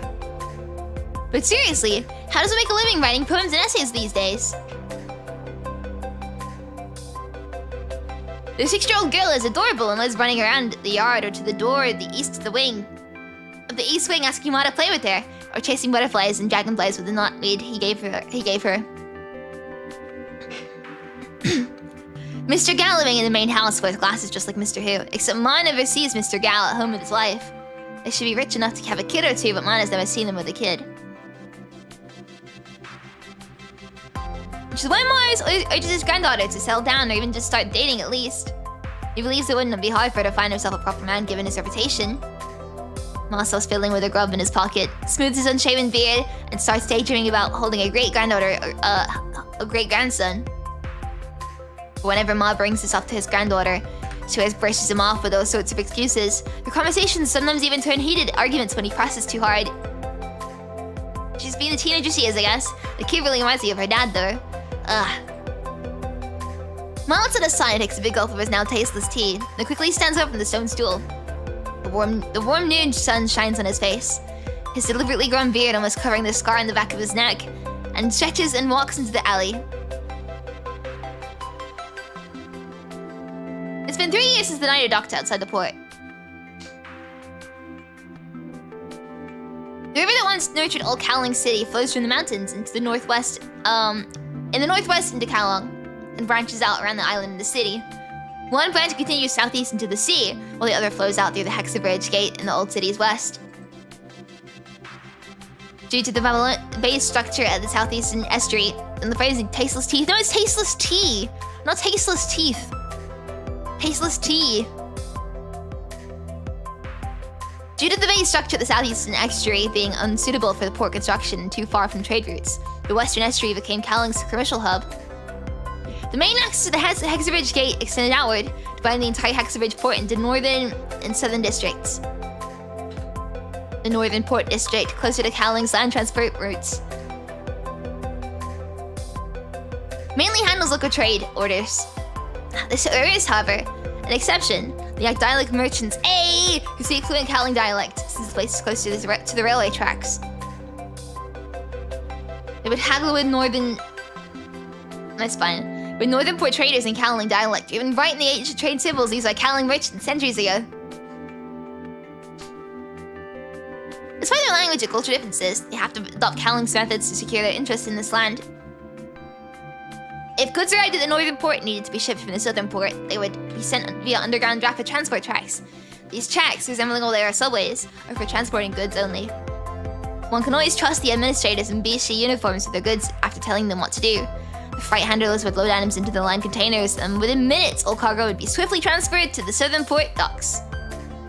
But the northern port, with its preserved rail transport, seems somewhat underdeveloped.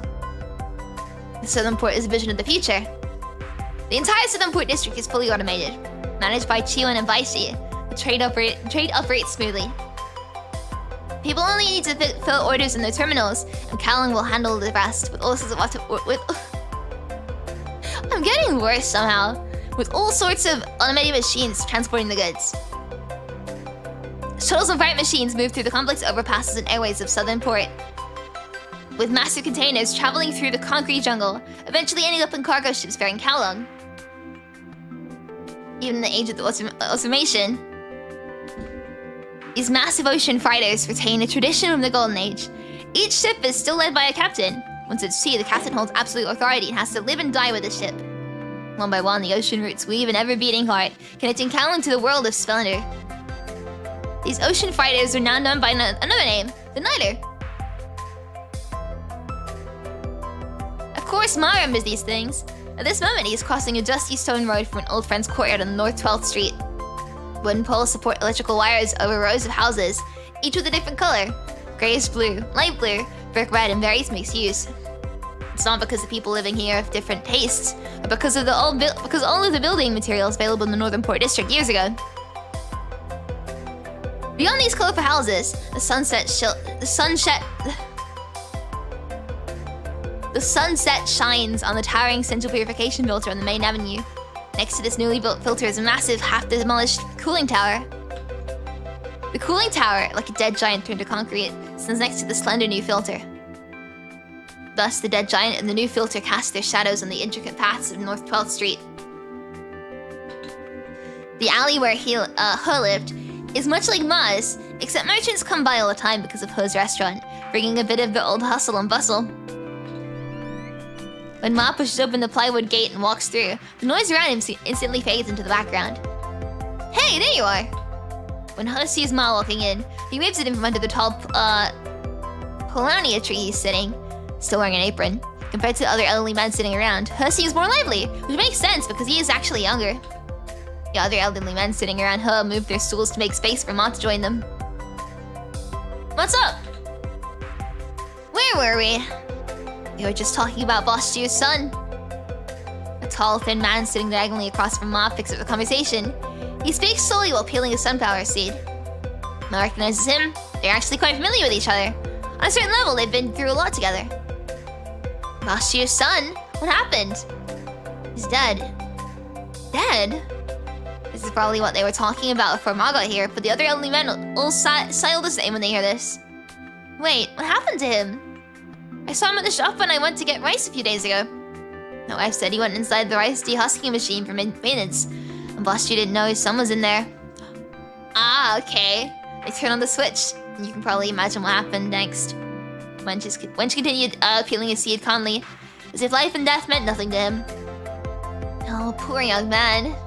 Boss Ju was just a few years younger than you, right? Huh? I think I'm 61 this year. Baofeng? Baofeng! He shouts across the yard. Yes? I'm 61 this year, right? Yes, why? Nothing, just checking. Bad memory, huh? I think he's just scared of his wife. The man sitting next to Ma rolls his left eye unnaturally, then passes out of his head, causing everyone to burst into laughter. Master Si, when you get a new one? Or to bring it to my place and let you fix it for you? Nope, don't think I'll need that. But seriously, you should probably... I said no. Hard like a rock, huh? Guess that's why you still signal. Why do I keep saying signal? Single now. The rest of the group burst out laughing. Master Su doesn't seem to care. It's not like isn't working or anything. Hey, huh? A woman with a headscarf pops up from behind the plywood door on the other side of the yard as she waves a spatula towards under the tree. Am I reading it right? I think I'm reading it right, It's mealtime! Get going already! Alright, I'm coming. He smacks his lips, puts the sunflower seeds back on the small table under the tree, and wipes his hands with his apron. Alright, see y'all around. In the afternoon, day after tomorrow. Yeah? Of course. Alright, let's go with the dishes. You know what? We'll talk about that tomorrow. He nods and smiles as he rushes through the door and takes the spatula from the woman's hand. Told you he's scared of his life. There's just no way Huck could run a restaurant this size on his own without Belfung. Master Su, how's the thing coming along? Wench takes a sip of his tea and tosses the seed shells onto the heap of junk on the table. Master Su shakes his head and lets out a sigh. You're talking about the dossier, right? Yes. I heard it went missing back then because of the war. No biggie, I can live with that. You can probably manage, but what about your kids? Without saying anything, Master Su swallows a breath and stops drinking his tea. That money is rightfully yours, though. I know you're gonna miss your share. It's not like we're running short on food or anything, right? Master Su waves his hand. I'm willing to continue the conversation. I've still got my son. Hey. Beep, beep, beep. The faded terminal hanging on the Polonia tree suddenly lets out a few sharp beeps. What's going on? Beep, beep, beep. Attention, attention. The Naya Representative Committee hereby asks that all residents return home in an orderly manner and await further instructions. Attention, attention. The Naya Representative Committee hereby asks that all residents return home in an orderly manner and await further instructions. All of a sudden, every single terminal in the residential area is forecasting the same announcement on replay. Something's happening. But I just got here! Ma stands up and stretches. And you, Master Su. I'm out of here, too. Let's all head back home and talk tomorrow. Huh? Huh? Wench shouts at the kitchen. Huh? Who's gone into? His voice, though showing his age, sounds unusually clear over the repeated alarms. Yep, heard that, says He without coming out of the kitchen. Let's talk when this is over. When Wench stands up with Ma, he feels a sudden pang of lightheadedness. Before he falls to the ground, though, a rough, ace-spotted, firm hand that barely has any fingerprint left holds him by the shoulder. Take your time there. Thanks. Wench nods at Master Su, who escorts Wench to the door alongside Ma. Attention, attention! The Naya Representative Committee hereby asks all residents. Stay safe. Yep. Can you two make it back? There are people everywhere now. No biggie, we're used to it. Master Su nods at them. With it, Ma and Wench step into the orderly crowd heading home under the guidance of the alarm. Oh, no, it's not Wench, it's gonna be Wensha, isn't it? Not Wench. It's gonna be Wensha. I'm an idiot. An elderly worker with graying hair removes the wooden bar from the door. He hesitates for a moment before closing the heavy door and latching it with a click. Master Su!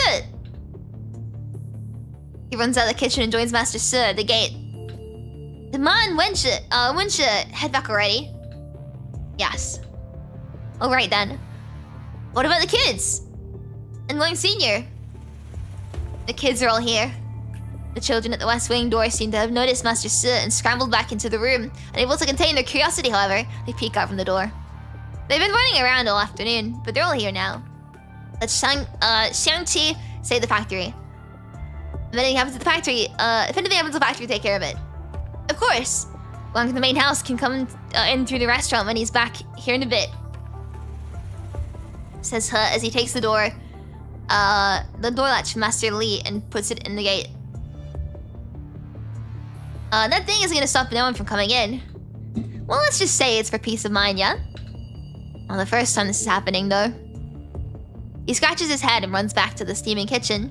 Turning to walk towards his room in the West Wing, Master Su says no more. Alright, kids, chop chop and go in. Like an old bird urging its chickens back to the nest, He waves his arms. Hey, don't be scared, nothing's gonna happen, alright? But his chicks go back to the nest. He feels at ease and quickly walks to the gate in the courtyard. Hey! Come and close the door. Huh? Having just gone into the kitchen, Phil quickly pokes his head out again. Master Shi is nowhere to be seen. I'm heading to the factory. Make sure the kids behave. On his way back from North 12th Street to his large courtyard home, Ma saw Mr. Gao's family rushing home. Now the couple seems to be having a discussion with Yu's family in the West Wing. Welcome home, sir. Mr. Gao, who usually has little interaction with the mass, quickly invites Ma in. Once inside, Ma cannot but notice how anxious everyone here looks. What's everyone doing here? The Nighter issued an emergency broadcast asking everyone to stay home, so they had an important announcement to make.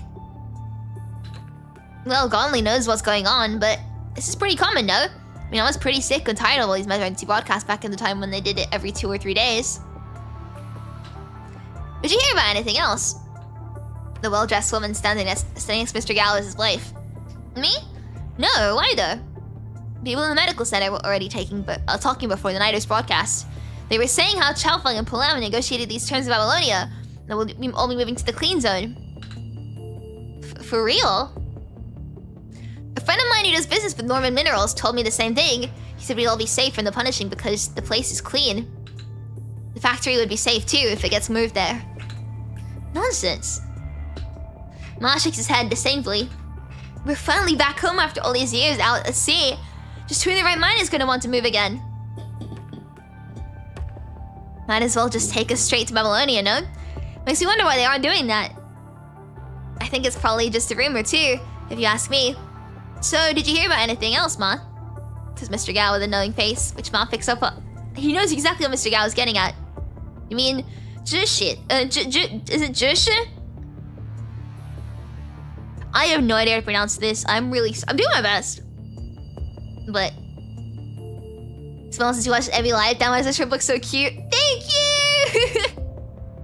If it's been a while, you might have missed my new outfit, but I think I look pretty cool, right?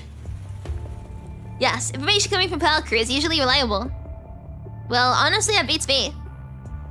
Isn't it because Palau hasn't been around these days? The rest of the Palau Crew has been working non-stop and it's been half a month since they were last home. Is that so? Anyhow, none of this really matters now. We should all go home right then. A rapid knocking cuts Ma short. Talk about bad timing.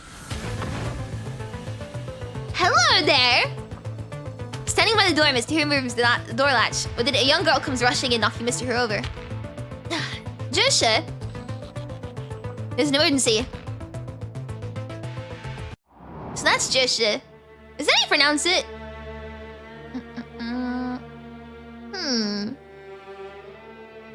I like her design quite a bit.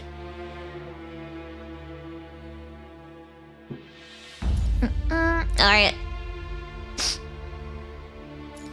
You're playing as Palau! Yes! My little baby! I love Palau so much. Did it work? I wouldn't say that. These things are still under discussion. Palau sits with a wry smile in the duty room at the base, surrounded by members of the Palau crew. The members all come in all shapes and sizes. We wouldn't have to work so hard every day if we moved to the clean zone. Come on, I'm sure we'll have to fight battles and help maintain order, even if we end up going there. Never been there. Say, Uncle Shanxun, what is the clean zone like? Pronunciation of Jish is pretty spot on. Ayy! I'm proud of that then. God, I got like a stuffy nose. But listening from a distance while I was in a transport ship, I saw this tall blue tower, but I'd never been inside. The central purification filter we have now seems to be working just fine though. What's the point of all these different zones, like clean zone, conservation area, dead zone, and hetero zone? They come up with a new one every day. Uncle Shanxian, you just don't get it. All these pompous-sounding terms meant to show how hard they come up with those terms. I bet they just have nothing better to do. Most of the Palau crew, like the ordinary people of Kowloong, have no clear idea what the clean zone actually is. They've never been there, and they only know it as a place free from the punishing. With their plate already full as it is, the Palau crew doesn't really have the luxury of time to think about the clean zone. Only when the Nighter occasionally sails out for trade do they hear about it from the sailors and transporters. I'm gonna sneeze. Am I gonna sneeze?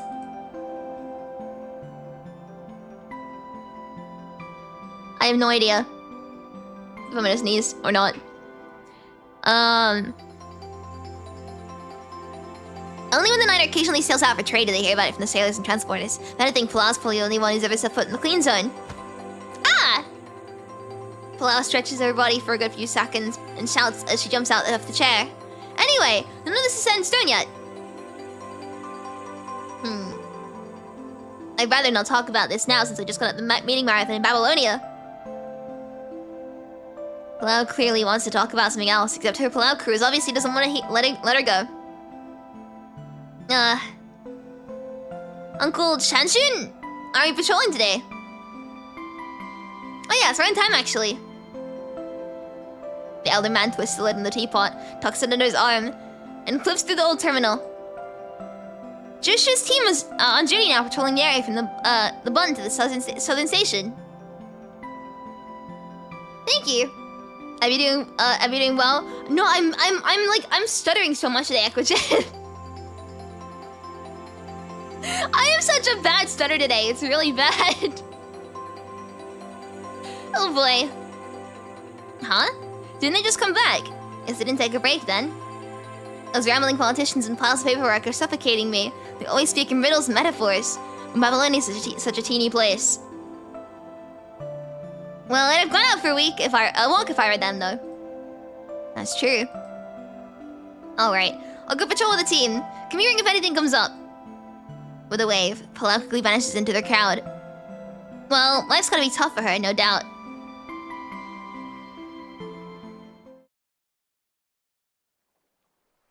The southern station is the southernmost end of Kowloong's freight hub, and the southernmost point of the military auxiliary city built on reclaimed land. Beyond that, in front of Palau lies the vast sea of Kowloong. Phew. Ha! Palau turns her 2 weeks worth of fatigue, irritation, and frustration into a shout, which leaves her alone in this tranquility of the sea when her shout dissipates. According to Hassan, among the current population living on the surface, there's a significant portion of it still living in Kowloong, and that's not counting scattered settlements and wanderers. The population living on the Niter and in Kowloong alone already amounts to as much as a third of the Cleanton's current population. How those days get you? Yeah, it's really bad for me today. Sometimes I just can't read at all. Today's one of those days. It's a real struggle. The Niter's rescue teams sent inland have been receiving help recently from the Church of Makeda, making it possible for them to bring back home Kowloong citizens who've been living in the harsh conditions on the mainland. On top of that, Kowloong has started seeing more and more displaced people coming to Kowloong City and the Niter's port for refuge. The word refugee never crossed the minds of Kowloong people, so them living on their ancestral land means they can proudly tell people they're from Kowloong. Which is why whenever Palau speaks to Babylonia's meetings, she feels the accumulated weight of all Kowloong, some 640,000 citizens on her shoulder. Ma'am!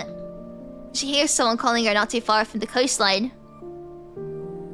I thought the seas were talking back to me. Over the greyish-green coast, 3 red and white figures gradually come into her view. Is everything okay? I came over when you heard you shouting just now. Ma'am, we didn't even know you were back already. Hey. Between the 2 burly members of the Palau crew, a girl who looks only a few years older than Palau stands. Are you in danger, ma'am? Me? No. I mean, people just can't help but want to shout or say something to the sea when they see it, right?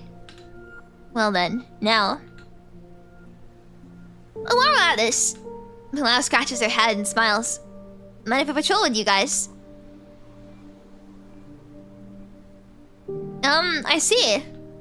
Are you saying we'll be moving to this place they call a clean zone? Pretty nice of those guys up there, no? Basically, that's how it is. Palau sighs, leaving a shallow imprint on the beach with her heels. If they really made that option accessible to people, a lot of people will probably choose to take the boat to the clean zone. Palau strokes her chin, looking thoughtful. I mean, because it does sound like a place where people won't have to worry about the punishing. That doesn't mean we'll be living happily ever after, right? I mean, humans and their drama, you know? I think it's gonna fly. Huh? We're finally back home after all these years out there. It took so many of our people's lives for us to keep our home safe. This is our land, and it's our blood that's been spilled. how are we supposed to just, you know, leave? Not saying we're gonna make everyone leave. Honestly, I don't really want to go either. Like you said, they can't give less damn about us. Okay, missing a word there.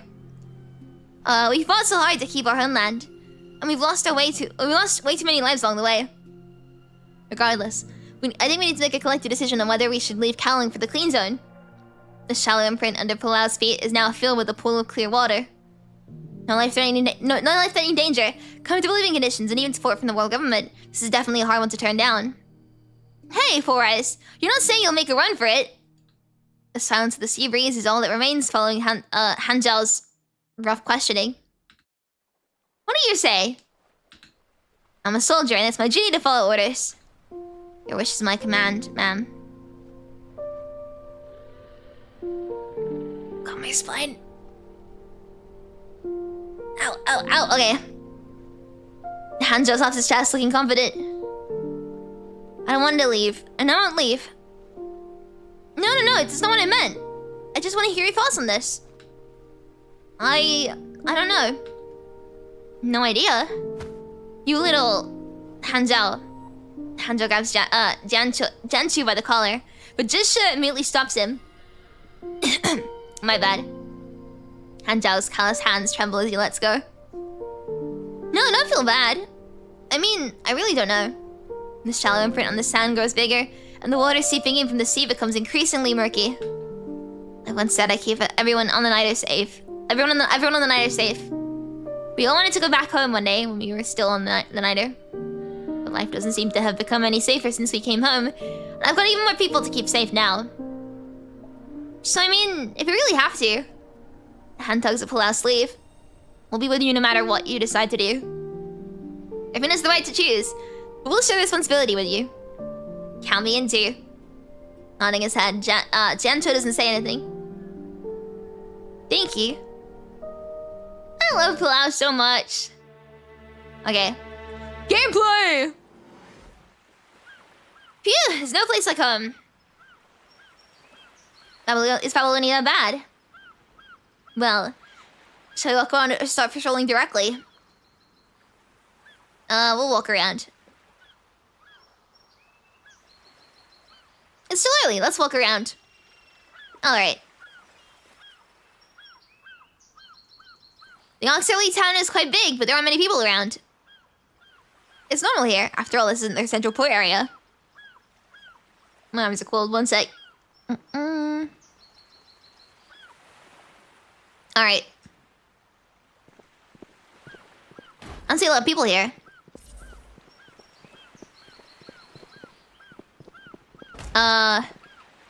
Friends!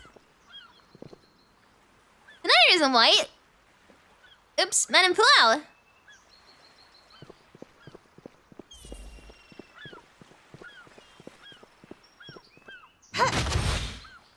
Oh, you can like teleport to, I see. Let's feed these people. You gotta be kidding me! Even machines need a break. At least give it some lubricant as a snack. Oh, that's already what we saw.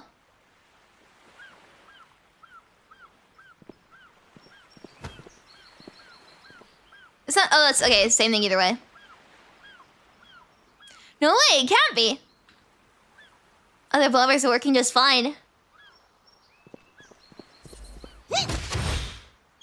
I love Palau so much.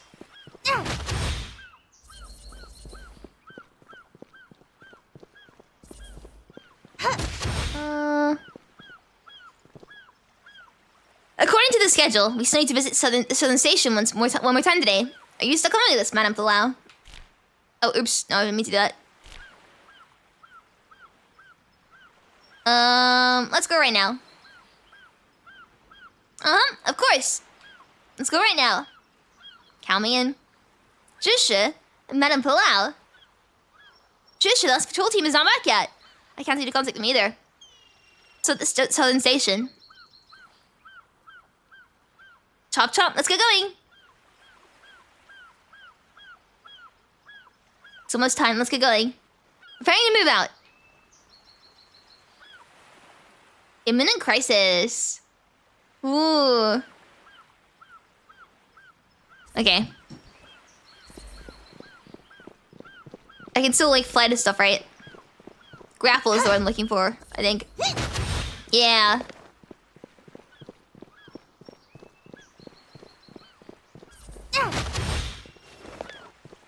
Pull out a skibidi toilet? She would. She absolutely would. And it's a crew. But yeah, man, and pull out. Well, I'll try my best. I'm now inside of the robot. Hey!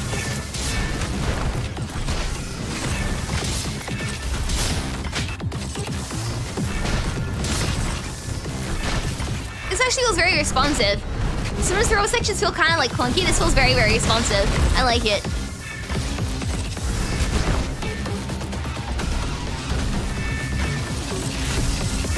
This is like a shield, right?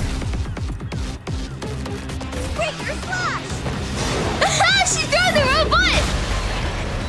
Oh my god, that's amazing.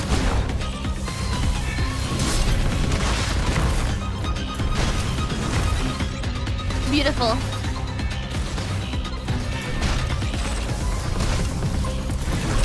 Bonk.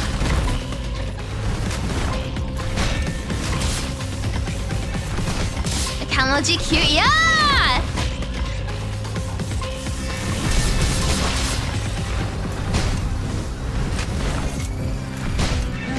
I'm gonna stay in the robot. Breaker slash. I love that. That's so stupid. I love it. I love it. It's great.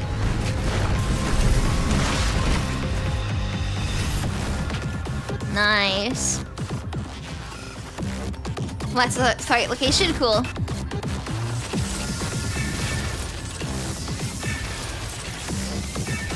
Avoiding contact. So this music is very Portal 2-esque.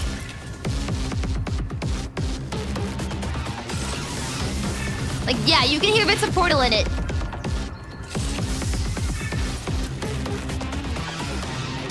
Space station, we can defend ourselves on high ground. Cool.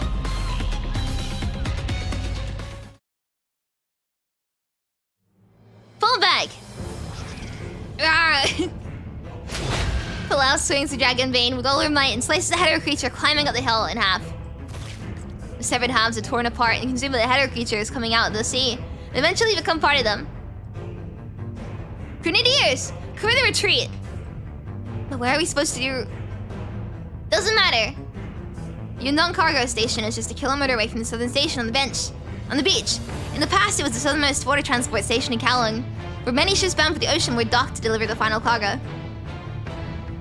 This beach still has old hustle and bustle, save for... Jeez, these things just keep coming. Chuck them all. Took every last grenade you've got. On the high ground where Palau and some others stand. The once grayish-blue beach is now a sea of red. A 3-kilogram cluster bomb straight up nothing more than a small splash in the sea. This is beyond us.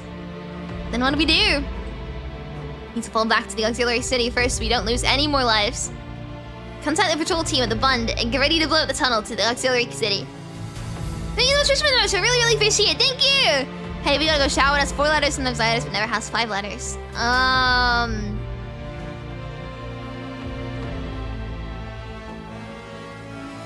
Oh yeah, no, it's a good fun fact. Hey, it's a good fun fact. I get it. You are correct, yes. Thank you so much. I really, really appreciate it. Thank you. Captain, over here. The car is ready. Just outside a facility that looks like a subway station not far from the high ridge. A few members of the Palau crew waving at them. Let's get going already. Hey. Cinematic forever to get it? Eh. No, I'm smart. I got big brain. Giant brain, if you will.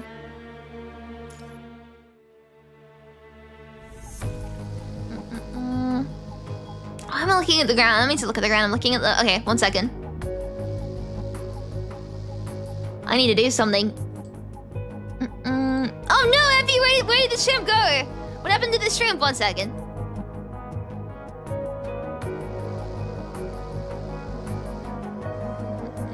There we go. Jusha! There's an emergency! Ouch! Jusha! Jusha rushes to the door, almost knocks Mr. Hu over. Take a breath. What's going on? Almost no one noticed the staggering Mr. Hu, while I was in the courtyard and focused on Ma's granddaughter. Attention! Attention! Dear Kowloong resident! Oh my lungs. Pla's voice echoes through the terminal hanging in the courtyard. It's on just a speaker at number 5 West 3rd Street, Exeter Port. The entire port and all of Kowloong are listening to the broadcast at the moment. 3 hours ago, the auxiliary town outside the port was attacked by unknown punishing creatures. Upon verification, the creatures were confirmed to be what's known as hetero creatures. They reached out an agreement with the world government of Babylonia. All Kowloong residents can systematically evacuate and must be settled in the clean zone. Right now, the Palau crew is fully engaged in fighting the hetero creatures.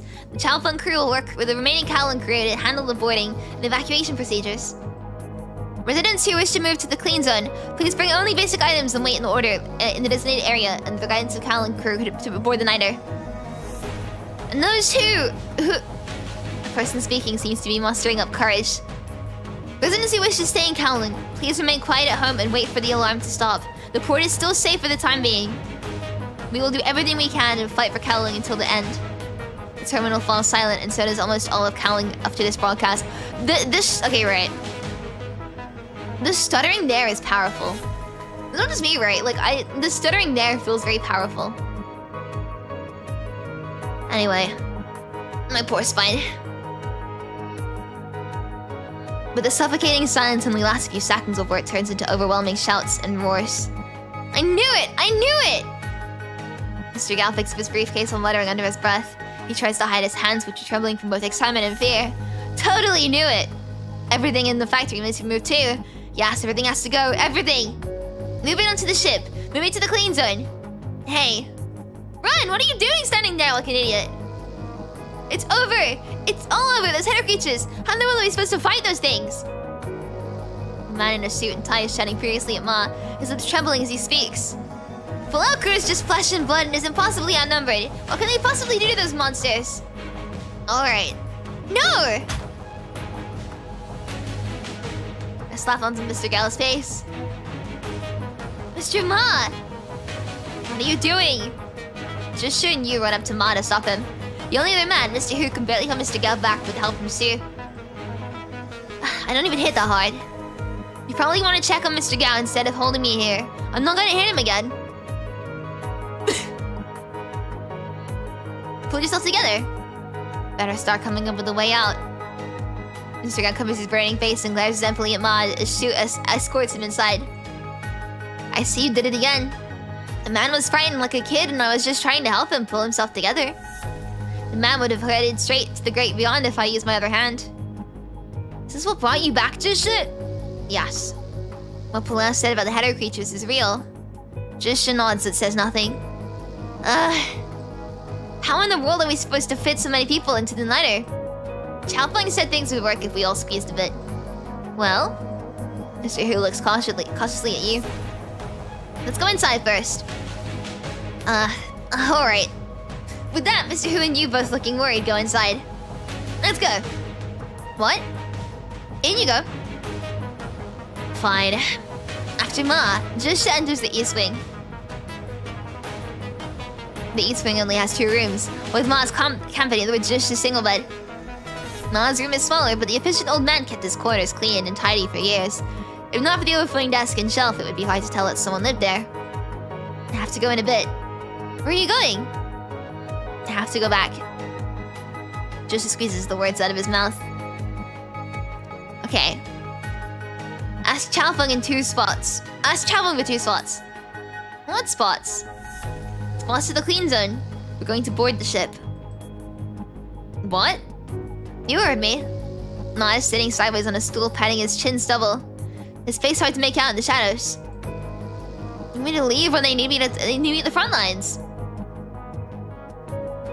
You guys are a match for those things. I heard from her. Those things are dozens of times stronger than the corrupted. A normal human being's flesh will rot as soon as it comes in contact with one of those things.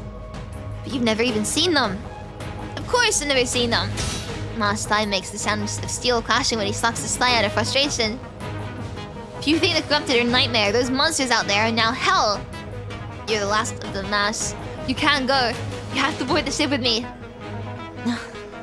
And now you want me to be a deserter with you, just like before. You little... Ma raises his calloused hand, but his granddaughter doesn't back down one bit. You know I'm right. You little... Do you even know what's coming out of your mouth? If you want to leave, then go ahead, but I'm not going anywhere. They are like two stones clashing. Neither will give in. Bang! Mazri's hand doesn't land on Jusha's face, but sweeps everything off the desk onto the floor. Get the hell out of here! Jusha lowers her head to hide her face from Ma. As she turns to run out of the room, Ma feels like he sees the last glimmer of twilight flicker and fall that leaves no ripples in the old clean room. The starved man hesitates for a moment, but when he rushes to the door, he sees no one in the yard. This is when he feels like a steel knife is stabbed into his heart, and he stumbles back into his coffin-like stiff bed. He gazes at the mess he's made as he awaits death with blood leaving his body drip by drip. Broken glass, old photo frames, documents with a big red stamp, a mask that can no longer project. These are all his past.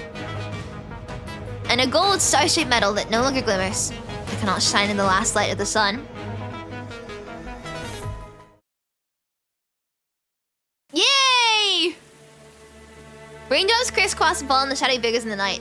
The neon lights of Kowloong flow over the blades and guns in their hands. Vian really shouldn't be giving you orders. Shouting in the unmoving crowd, the man is too, drenched in the torrential rain that soaks very people he's shouting at. This is an emergency situation.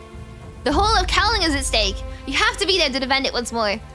We only have you to count on to rescue our guild since we can't trust Yaza and the Chaofeng anymore. What do you do today? What do you do today will not go down this street or be remembered by anyone. You'll never speak of this day to anyone. Sinul... Shut up.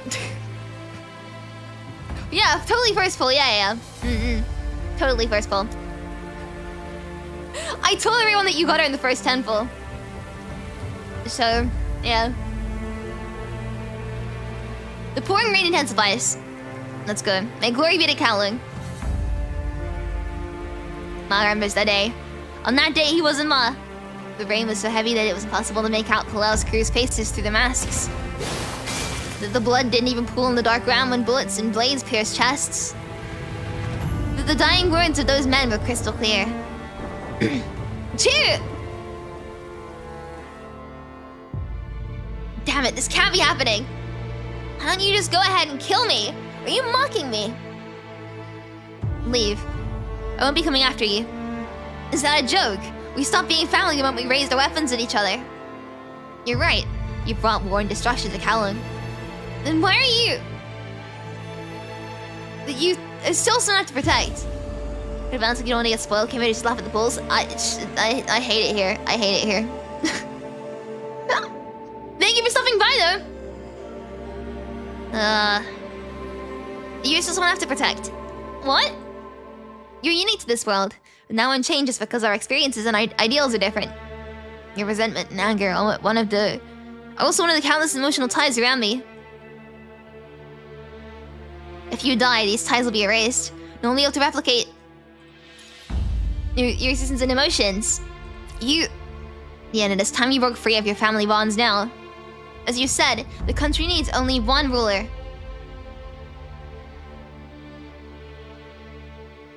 The obsession and pain of trying to become the sovereign will only hold you down. Now you're free to do whatever you so choose, just like everyone else. The fateful rainy night went down in Kowloong's official history as records just one sentence. The leaders of the Yaza and Chaofeng crews were dismissed and investigated because they colluded with illegal forces. To eliminate the said illegal forces, the Palau crew conducted a special purge operation. What no one knew was the real goal was to eliminate the remnants of the rebellious forces of the guild leader's eldest son. And no one knew the young Ma, known as Zhongya at the time, had killed 13 traitors. He remembers everything that clearly. He killed 12 with a submachine gun. When a grenade blew off his left leg, he picked the leg up, put the tactical dagger strapped onto it, and slit the throat of another man who approached him. He remembers the man in the Chaofeng uniform clearly. The man clutched onto his neck, trying to stop the blood from gushing out, but accomplished nothing except making futile gurgling sounds as rain and blood flooded in his lungs. Oh boy!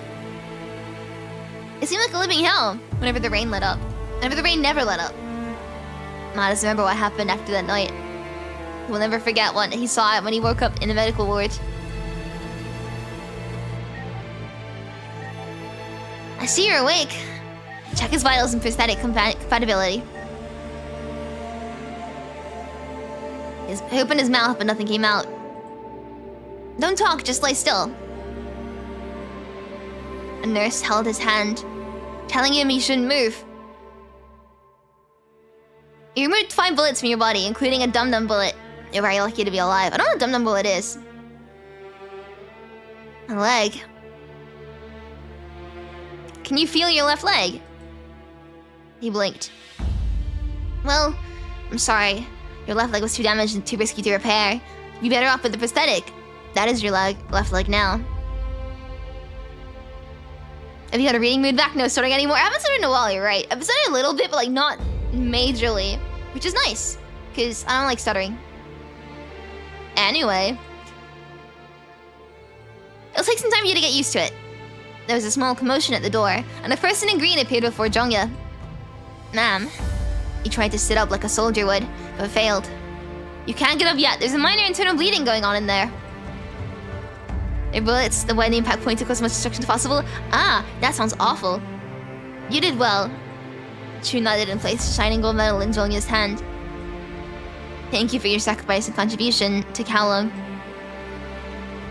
You'll recover quickly under the medic's care. You'll be able to return to the Palau crew in no time. Rest well for the time being. Thank you. He felt excruciating pain coming from his right arm, from which 2 bullets had been removed. Every moment toward him.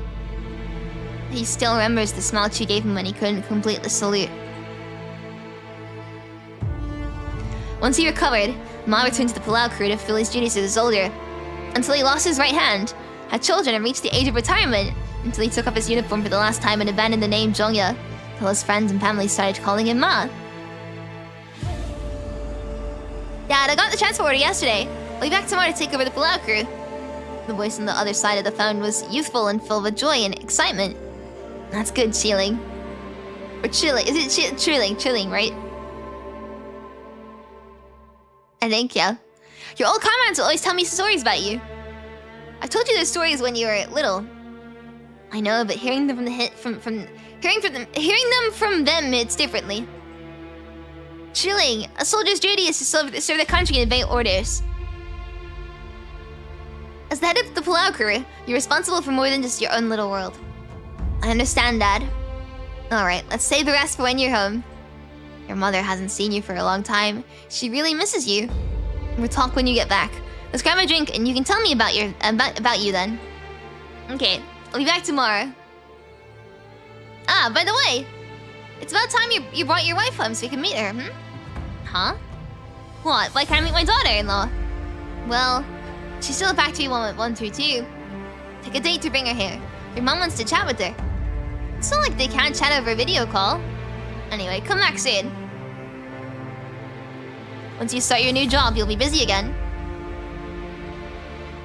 And he doesn't come back. I feel, yeah, I see death flags. Boom!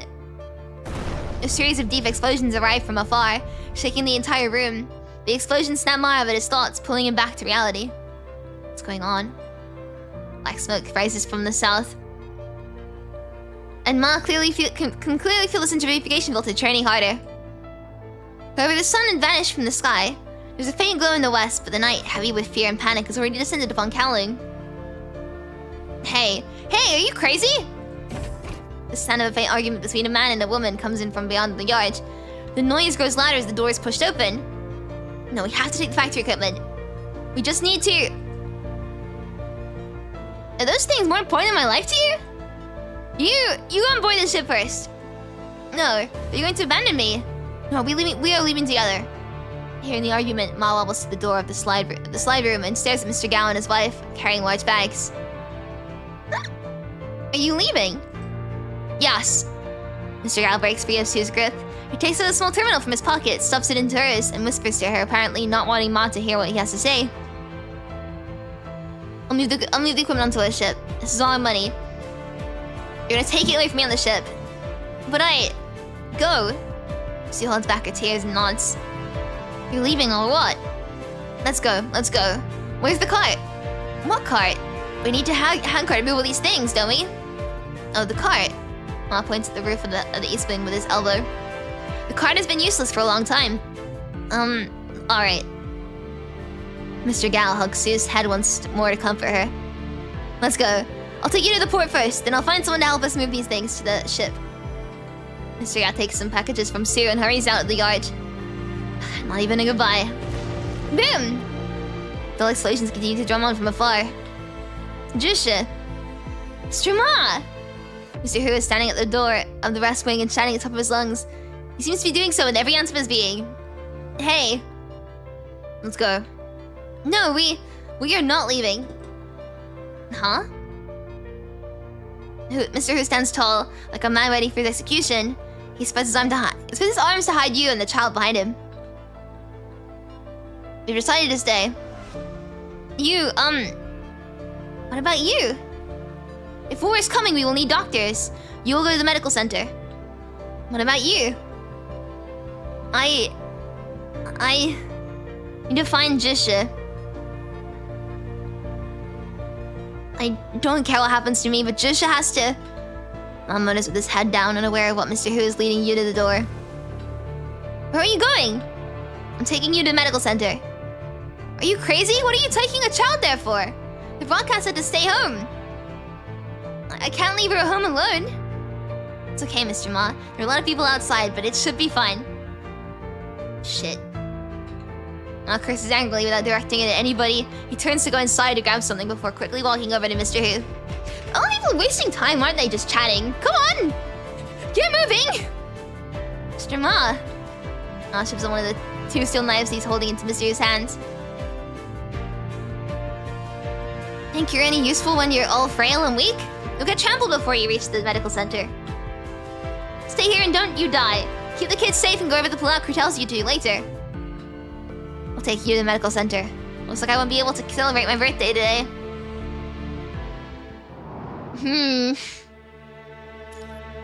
I wanna sneeze one sec.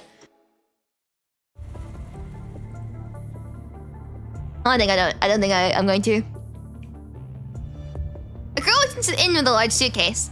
She puts the suitcase on the ground, making a hollow sound that echoes throughout the empty church hall. I'm back! Uh-huh? Hang on a second! The teasing tones is the person sitting and swinging her legs on the railing on the second floor. I have missed Zero. Mother, she is back! Cute! Zero does a flip and leaps down to the second floor like a ghost. She lands beside the other girl and scrutinizes her the same way she would sniff prey. You smell like Sage's data. You were with her, huh? Where is she? Did she come back with you? Every part of me, including my heart, screams and longs for Sage. Hey, Zero, where did you go? A light yellow figure. Oh, I didn't say Sherry! A light yellow figure pops out behind the second floor railing. I haven't even calibrated your tail balance device yet. Why did you leave? Oh, hi, good morning, Amina. Xavier extends his fourth hand that's holding a wrench as he greets the girl with a suitcase downstairs. Good morning, Mr. Xavier. Tell me, where is Sage? Facing Zero, even Amina, who's usually outgoing and cheerful, finds herself stammering. Sage is traveling out there. I've sent back to find some supplies and network units. Lame. When she learns that Nanami hasn't returned with Amina, Zero instantly loses interest and drags cables extending from her back to the base of the pillar. It's about the network synchronization in the Americas we talked about last time. Yes. Perhaps due to the horrible experience of dealing with Zero, Amina visually relaxes when she sees Xavier coming downstairs. Is Zero fixed? Of course. She knows a built-in phonograph function now. Just don't tell her about it. I like how, I didn't realize before, but like his, Xavier's chest plate looks like a bow tie. It's kind of cool. Okay. Why don't we let Spooner get the supplies for you? And the network synchronization. Maybe wait a bit. Schultz isn't here these few days. I gave you the hardware, but it's useless because it hasn't been complied with. Besides, the Great Tower has been hit with some minor attacks recently. It's causing a bit of trouble. Amina's smile stiffens as she hears Schultz's name. The Emperor is not here? Yes, he isn't at the church these days because he went to Kowloong with Hanyang for network synchronization. Or you could go to Kowloong and have him compile it for you. You can just bring it back when it's done, no? No. Wow, that was blunt. No, he always acts like he's better than everyone. I don't like him. He always has a gloomy face. It's just no fun at all being around him. Then I'll have Mr. Spooner take the supplies back to Sage. Empress, welcome back. Arcana slowly walks over from the staircase behind Amina and the rest of them. Mother! So I see that Sage hasn't returned. Sage has been helping us help a lot of people these days, be they humans or constructs. I believe that Sage will return when the time is right. Exactly! How about I go on a honeymoon with Sage this time? I've already planned it. But during Sage's absence, we had to face some malicious attacks. Sage left us with a revelation, and even that has become a target of attacks these days. It's about the Great Tower. Xavier's right. But Sage should give me 2 missions when she sent me back. One is to bring back some supplies. The other is to check on the church's network. If it's what Sage said... Arcana slowly closes her eyes, apparently contemplating the deeper meaning of Nanami's words.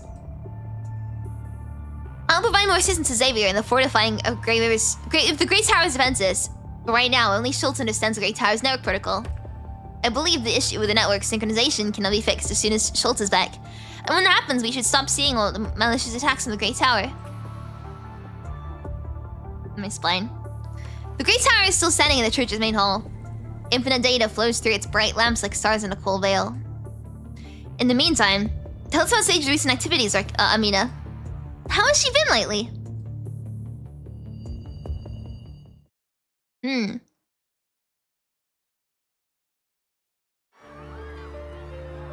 Medical center in the South Heights. Okay, right. Out of the way! Out of the way! Get lost! Don't block my way, you scumbag! Mom! Aside from having to knock a few teeth off some unlucky thugs along the way, Ma and you arrived at this medical center without really getting into any trouble. Seeing all the people, Ma can help but wonder where they all came from. You! Dr. Dong.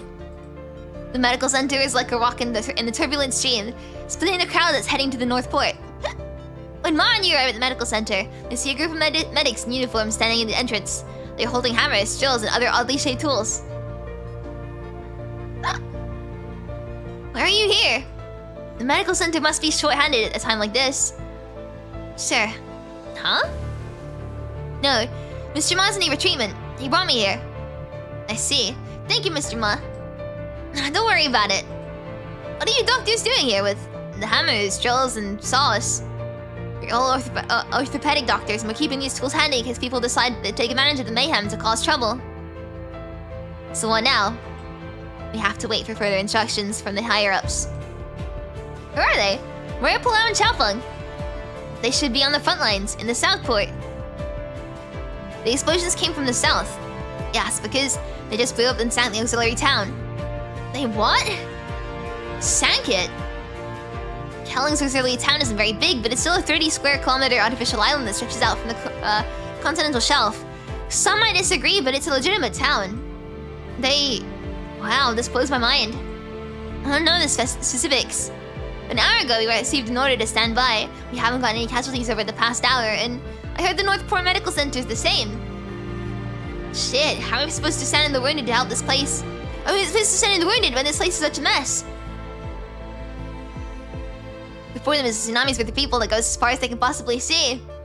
Guess you always need to expect the unexpected.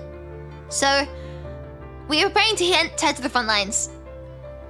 Boy, this is ridiculous. Ma sighs and grabs a member of the Kowloong crew leading the crowd. Hey, you! What are you doing? Can't you see no one ain't got time to mess around now? Ma stunned when he sees the word poo on the man's mask. What's your name? Send a team to escort these medics to the front lines in the South Port right away. Janchu, no. Wait a minute. No, wait, who are you? I'm nobody, damn it, just a fucking old man. Ma grabs the young man by the collar. If you still have a soldier's conscience, take these medics to the Kowloong crew headquarters, now! People at the front lines need them now! How are we supposed to fight with a bunch of wounded soldiers? And haven't you seen... Ma stops short and slowly lets go of the man when he realizes he's being rude. Need approval from the headquarters to send them to the front lines. Fine. Then hurry up. The man seems intimidated by Ma and pulls out a communication device to contact Kowloong headquarters. Hello? Hello, can you hear me? Hello? The radio isn't working. I can't reach the headquarters. We lost contact. You try contacting the headquarters too. And try calling the Northport Medic Center too.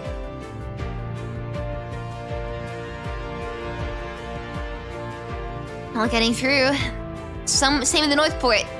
The Northport should be safe for now. There shouldn't be any problem. Which means the communication center at the Southport's connecting bridge. So, what do you think you're supposed to do as a soldier now? Screw it. Third squad, I need you to all come here now. The man's gentle voice turns into a roar that drowns out the crowd's noise. Clear the way! We're leading the medics to the headquarters for support.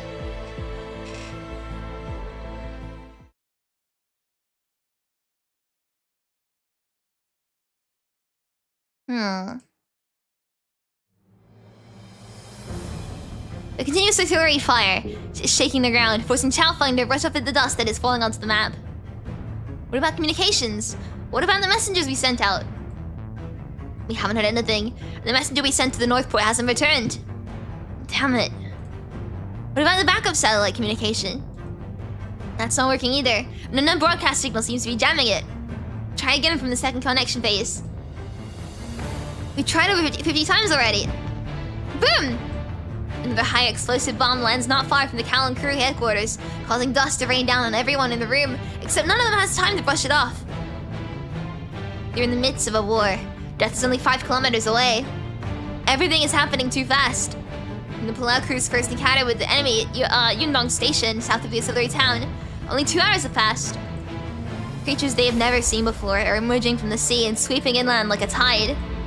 With no warning and no experience fighting these creatures, born purely out of the punishing, the entire auxiliary town was buried under the Crimson Tide in just half an hour. The explosives buried in the underground transport are tunnels of the auxiliary town for such a situation filled with the... Give me a second. The explosives buried in the underground transport tunnels of the auxiliary town for such a situation fulfilled their original goal at the last moment. It blew up the entire auxiliary town. And that was only a temporary solution to buy time. Within 2 hours, the Header creatures had brought working through the auxiliary town's defense line and advanced 12 kilometers. The latest attack brought with them 5 kilometers of the Kowloong crew's headquarters defense line. Messenger! Messenger, what are you doing over there? Have the Northport send over 600 tons of ammunition immediately. Right now. You're ready. Take this letter. I wrote it. Give it to them. I don't care if you use the underground transport lines, drive, or run on foot. Just get it there within 20 minutes. As for the people from the Northport, get them ready and transported here within 40 minutes. 40 minutes! They have to get the thing here, no matter what happens. These things, these hetero creatures, they're different from the corrupted we've seen on the Niter. These are pure punishing. But our soldiers, they're living, breathing people. Hello? Hello? The line is dead already. I was hoping someone could tell us if people in the industrial area are having trouble making it out. This is buying time for people in the industrial area to evacuate. Right, send another messenger to the industrial area. Have we heard anything from Palau? They need more time to reach the connecting bridge. We have to hold out until they reclaim the communication center or we won't be able to defend this place. They! That was really close. What the hell? The shell must have landed within a kilometer. Looks like they were digging trenches. But they decided to go with explosives because they've run out of time. What kind of war is this? Digging trenches? Who gave that order? No one. A bunch of rookies. Get a few people to come with me to check on it. We need their firepower for support, not for them to blow us all up. Are we trying to bury our own people before the battle is even over? Bishik curses as he hands the blueprints to the commander next to him. Then he points a few messengers to get out the underground bunker with him. From here to the connecting bridge, 7 kilometers. Chowfang brushes off the dust on the map again. They are like a dagger plunging into the hearts of those enemies. It's our only hope. The Niter in the Northport won't be able to set sail if we can't reclaim the Southport's purification channel. Asking for help from the outside world is our only chance. I really wish you brought a team of people with you when you got here 3 hours ago. The agreements signed in Babylonia weren't meant to take advantage. Babylonia is the trigger word for my stuttering, right? Every time that's mentioned, I just start stuttering again. Like, those kind of words are just kind of very long. How long even? No. The agreements to sign in Babylonia were meant to take effect immediately. Now we can only put our hopes on them. Did Vish only sign high explosive bombs and kinetic weapons? Why didn't he sign those dense munitions and thermonuclear weapons as well? We need powerful artillery support. Are you crazy? Right now, we need to provide artillery support and buy time for the pullout crew to make it to the connecting bridge. That's not gonna happen if we flatten half the port and kill them with weapons.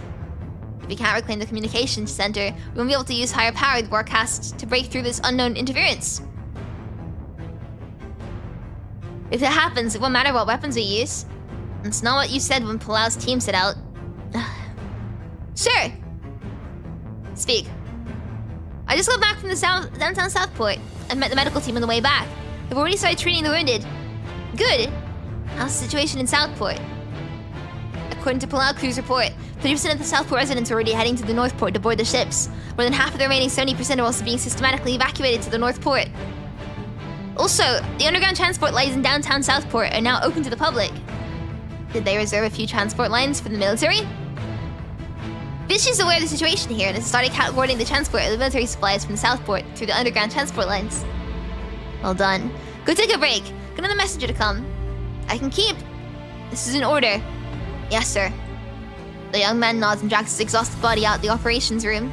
The tall Chalfang soldier enters the room. Sir, notify the Palau crew in downtown Southport to defend the military supplies coming this way. Also tell the Palau crew in the Northport the situation turns dire. They should make the call to allowing citizens to seek refuge in Kowloong and not just keep evacuating people to the Northport. Yes, sir. The tall Chalfang soldier takes the Unity terminal from Chalfang and leaves the operations room in a hurry. Let me in! I need to see him! You... The door to the operations room is open once again. Two men from the Chalfang crew carrying an old man. What's going on? This geezer, he came with the medics, insisted on seeing Madame Palau. Throw him out. Wait a sec. She walks over to the stubborn old man, followed by a shadow. What is it you want? I'm here to see the person in charge of the Palau crew and to look for my granddaughter. Why are you here? Palau is leading an important mission. She's not here. What about my granddaughter? Jushu. She's fulfilling her duty as a soldier alongside Palau. Where is she? Where is she? Answer me! The second squad is currently heading to the connecting bridge with Palau. The mission is to reclaim the communication center. Reclaim? Claim. I'm understood today is repeating Chalfang's words. No one can contact them until they reclaim the communication center occupied by the metal creatures. Who sent her? Who gave her permission to go? Ma's sharply defined cheekbones are twitching as he tries to suppress his immense anger. His voice is trembling in the dull thuds of the exploding bombs outside. It was me. Evie stream. It is a real Evie moment. Path of demise. Okay. Is this the way to the comm center? The paper map never goes wrong. Keep quiet, don't alert the enemy. Oh, is it stealth? We gonna stealth? Good, this path helps us avoid direct confrontation. But we still don't know if the situation is in the comm center.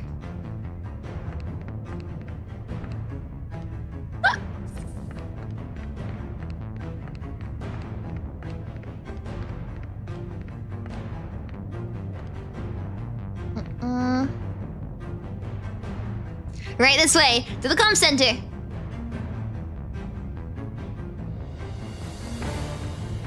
Hurry up. Follow me.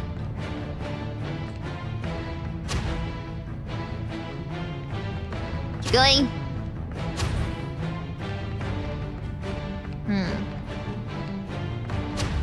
One step closer. Oh? That's not a good sign. Ah, people!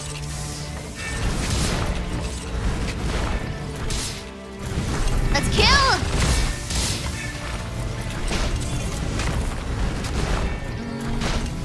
Go up and do kind of high, especially from one of the first eyes.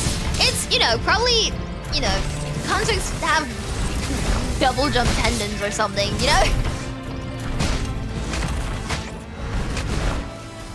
Breaker slash! Nice.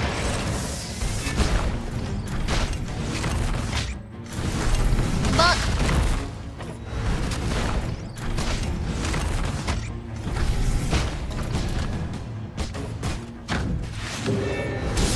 come on, come on, come on, come on, come on.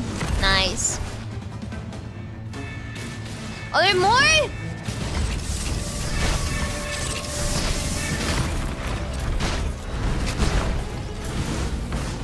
Come on, pull out. Yeet. Nicely done. I'm feeling really sleepy today. Close the LeBron James of constructs. Is that the basketball person? Right?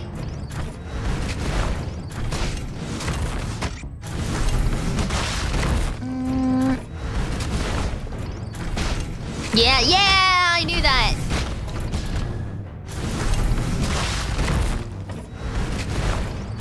Death. Keep moving.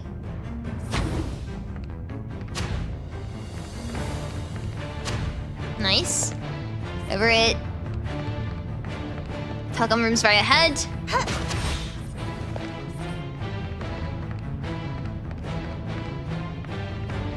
This is the gate. Next, you just need to find a terminal and hold our ground. We're running out of time where people are injured. The terminal? Aha.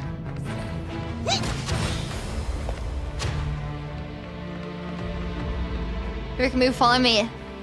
Prepare for battle.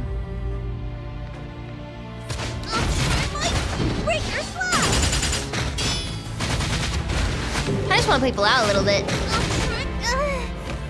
Oops.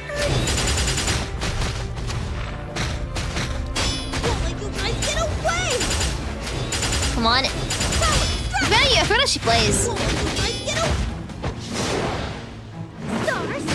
Bonk. Nice. There's too many of them, way too many. There are too many of them punishing everywhere. Watch out. Ah. Just shit.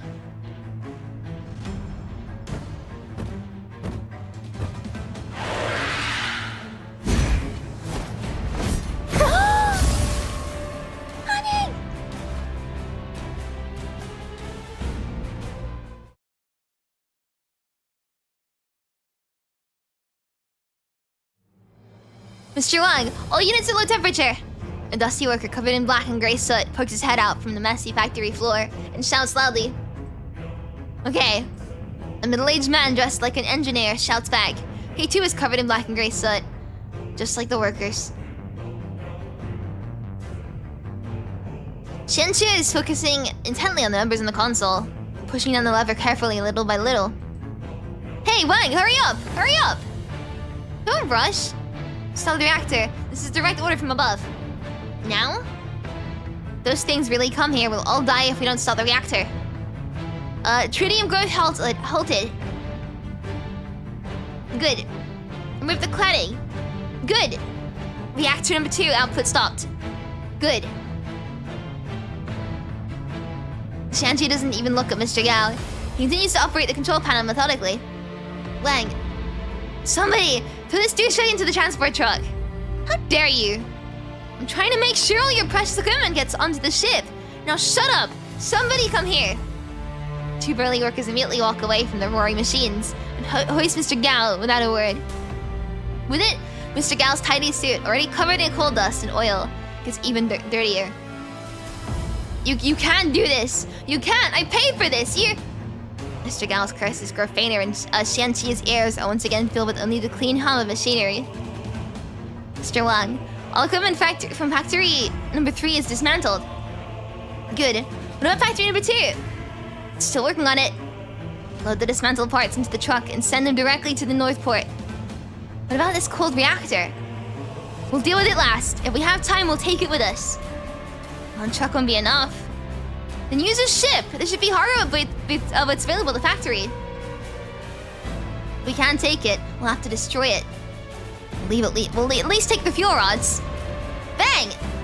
A dull, clear explosion sounds from afar and drowns out the hum of the machines in the factory.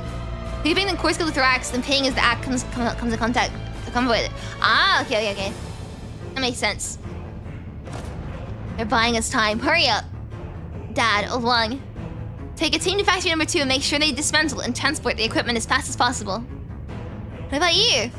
The North Port still needs power. I'll keep the fuel power supply here while I'm not taking apart the cold reactor. Master Sid isn't saying it anymore. He never's been a man of many words. Master Sid grabs the shoulders of the chief engineer on the Nighter, who's a head taller. Despite his oily and dusty hands, his trembling grip doesn't leave even a black handprint on the engineer's shoulder. They've only a few seconds to take a last look at each other, and that's it. Got it. Take care of yourself. I will. Without another word, Master Sid puts down his tools and leaves. Mr. Wang, the phone is working. Communications are up. Mr. Wang, the fuel is full. Phone, the phone! But the world does not leave any time for this man in his 40s to savor the emotions. Prepare to switch the firepower supply unit. Follow my order to close the circuit and contact the North Port Load Center for synchronization. Pass me the phone. I'll report to headquarters. Unga Bunga with Palau is fine too. Ayy, I like Unga Bunga.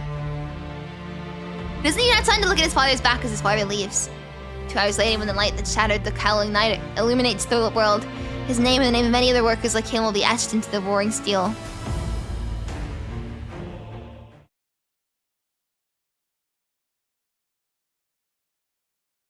Come on, what's he hanging?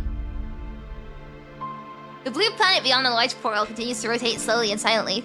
Being here, anyone can easily find peace looking at what lies ahead of them. Inner peace is also the wish of the busy communicators and directors on the bridge right now.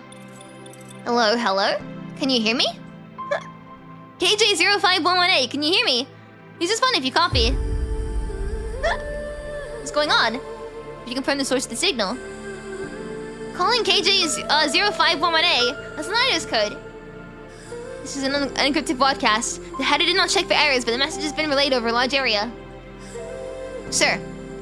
The communication copying data at a desk raises his hand. Send it over.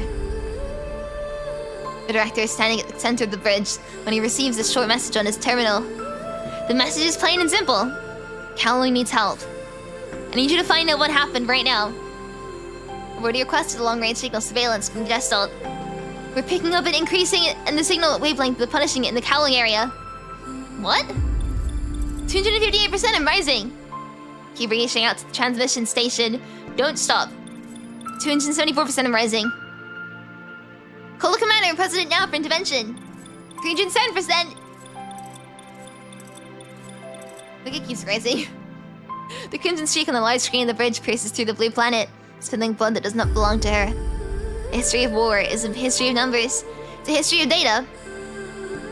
When history brushes against the reaches of Peloponnesus, the papyrus will not leave a space for the births and deaths of the ordinary soldiers with their round shields and spears.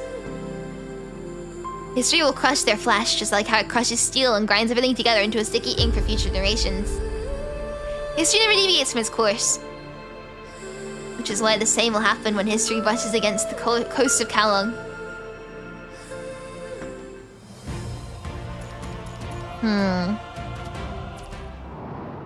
Hanging? Hanging, please? Doctor! These people look like they've just escaped from hell. They're covered in open wounds in a crimson color that's mixed punishing and blood. Somebody help! The green patch on his back is also stained with the same crimson. Over here, right over here. Bring them here. Hanjal lowers himself to lay down the injured girl on his back. The unconscious girl is soft as a rag doll. Hanjal puts her on the makeshift bed on the ground. Alright, get up now. The medic closes the isolation curtain. She's about to push Hanjal out when she notices that this big man from Northwest Kowloong isn't aware that his leg is also bleeding badly. You go and sit over there. Hurry up. What are you? You have to save her first. Her surgery will start in a moment. Your leg is bleeding all over the place. It finally hits him that the blood is coming out of an open wound in his leg when he touches his thigh. Oh god. Get over there. Can you move on your own? Nurse! It's fine, I can walk. He clenched his fist slightly, his gaze remaining on the closed isolation curtain all the while. You didn't even know you were injured! Nurse, treat his leg! The serum! Where's the serum? Hurry! I got it. A pair of hands gently hold Hanjal by his shoulders. You...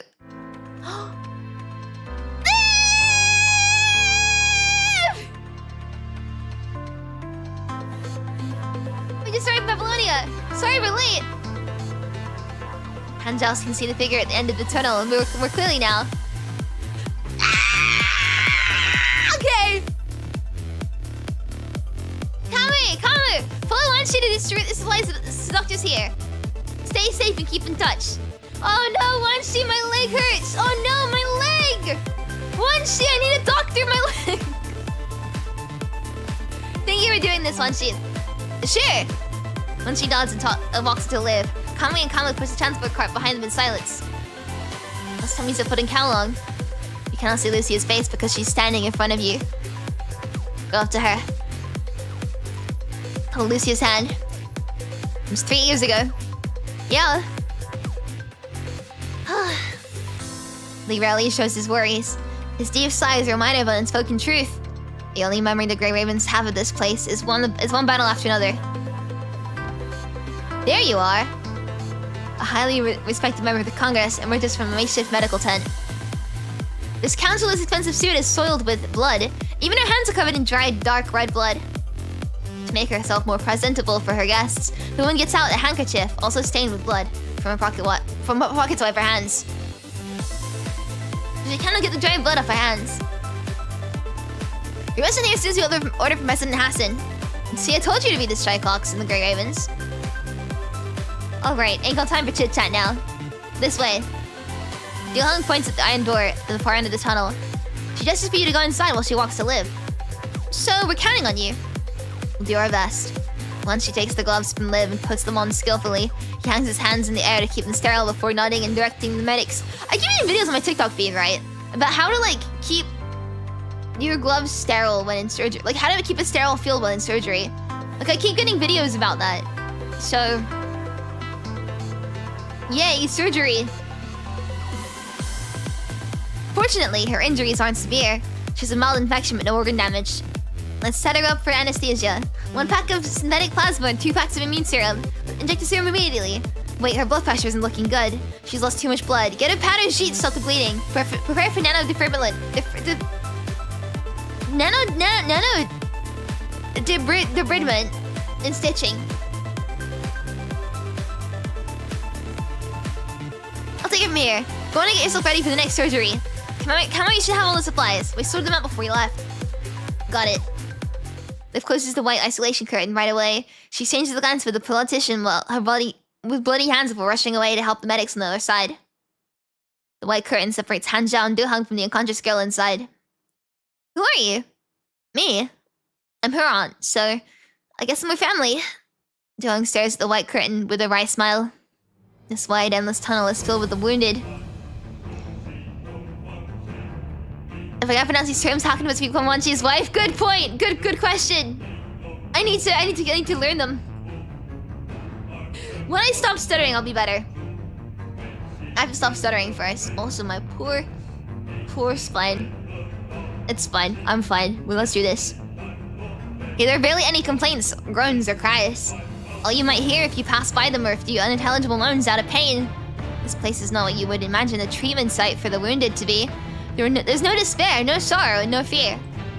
There's only bottomless anger burning in everyone's eyes. This land and its people have endured so much.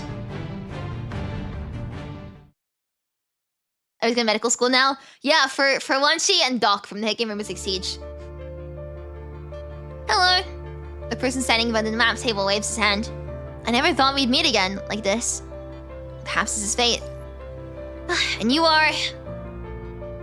Are you the Strike Hawk captain? Yes. You've changed. Almost didn't recognize you. Anyway, welcome. He whispers a few words to another member of the Kowloong crew. With it, a man turns and heads into another room.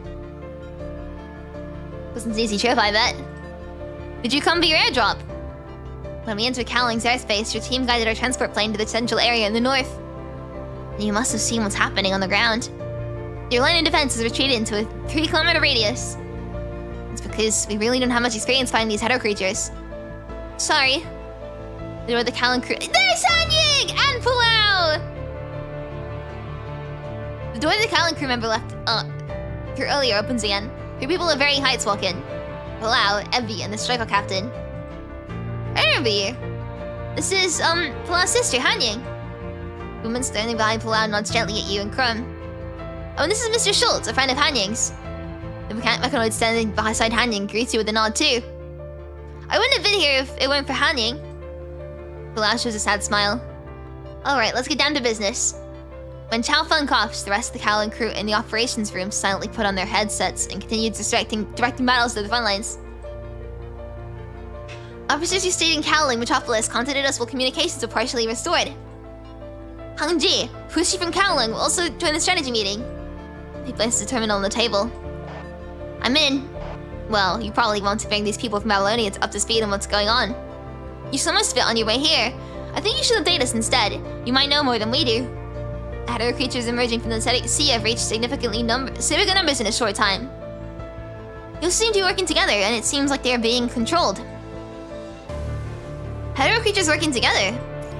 This has been described in witness and comment reports since the beginning of this year. Only a few hetero creatures were worked together back then, though. And it definitely wasn't comparable to the scale we saw on the plane. The ones spreading outward from the beach have already reached wild numbers. From a quick look, the hetero creature seems to stay inside a relatively low-level form. Like what happened at the aquarium? No. At the aquarium, the hetero creatures were attacking everything without a clear purpose and the kind of coordination Chalfling described. Meaning something is different this time. It's possible, we don't know yet. I have a question. If they are just attacking everything, like Crum said, the hetero creatures were pretty crazy from before, but they seem to be moving slowly in orderly fashion just now when we saw them from the airplane. We noticed that too. The hetero creatures stopped pushing forward hysterically like they had before when we took back the communication center at the bridge. It became really obvious when the Palau crew was no longer around. It almost felt like it was deliberate. Anyway, all we know now is that they're slowly moving north, and it'll keep getting harder for us to launch counterattacks and break through. So many people are still trapped. We can't save them anymore. They've already missed their last chance to escape. Crum's face darkens as he casts a glance your way. Longinus Arsenal's our last chance. No, we can't use that. Lee shakes his head. Mine and Nickel briefed us on the situation before we left. The Parliament gave us permission to use Longinus Arsenal. But Gestalt unanimously rejected the proposal. And we didn't bring any notes of this to locate the Longinus Arsenal. Given the strike range and power of Longinus Arsenal, the Parliament probably included the entire Kowloong in the strike area when they approved the proposal. And they're still thinking about Chu and Huashi. What do you mean? A Longinus Arsenal attack might actually happen one day. The situation worsens if the Parliament so insists. I'm only saying it might. That's why President Hassan talked to us before we left. He said he wanted everyone in Kowloong to evacuate if worst comes to worst. In any case, before the final call, our goal is to assist Kowloong. But without support from Omega Weapons and Longinus Arsenal, there's only one option. The terminal on the table starts flickering. We must reactivate the light wall.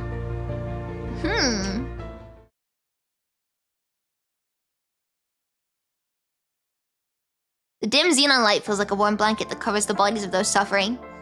A lullaby of painkillers and faint artillery sounds dance on the victim's closed eyelids. Maya is sitting, staring at the white curtain with empty eyes. His thoughts drift back decades to the day his father passed away. That day, Miles was sat by a white curtain and spent the entire afternoon in silence. Maya disliked his father, who was stubborn with a capital S.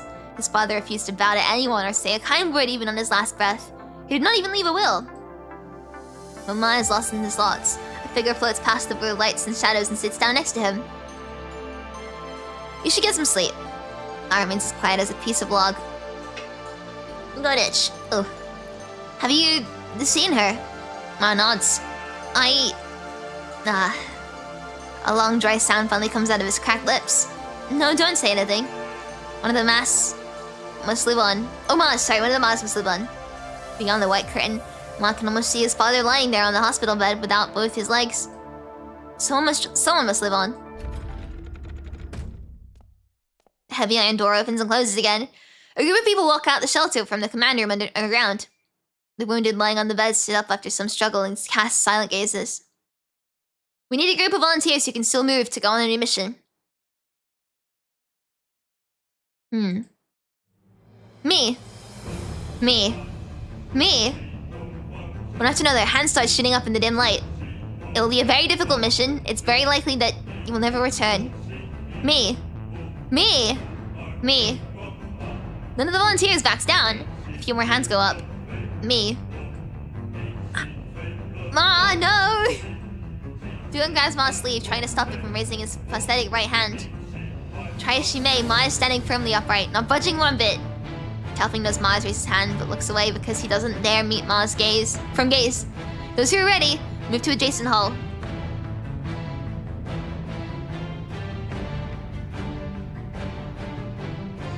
With it, the volunteers all stand a block away in silence, like a moving forest feeding on silent gazes.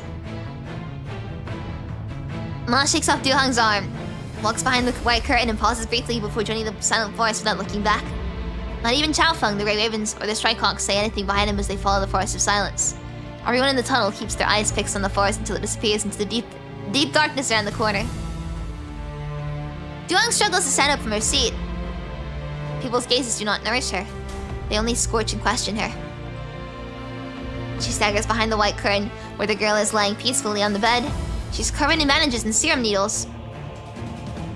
The girl's chest is still heaving, and a faint tremor traverses the dim, five-pointed star medal sitting in her palm.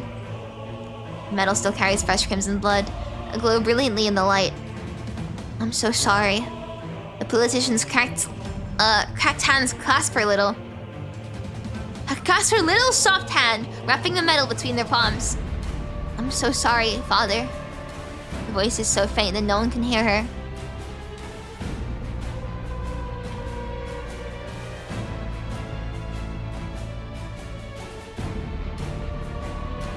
Why? Why won't you let me go back? I need you to continue handling Kowloong's crucial operations with the world government. But why am I back? She left before I could order her to stay. I couldn't stop her. I want to go back too. My family's still in Kowloong. This is an order. Why? If humanity cannot win this war, we must place our hopes in the future. Babylonia is still in orbit and still in the hands of the world government. The parliament might be rotten to the core, but there's hope for the future as long as Babylonia continues to exist. So, heed my order. Stay in the world government and board Babylonia. Yes. Before I go, I have a question. My family, are they alright? Qinling and his father are fulfilling the duties as soldiers. What about Duhang? Where is he? He? His mission is over. Fulfill your mission, Duhang. Oh, this is new Duhang. I will. That's why I was confused. But I see.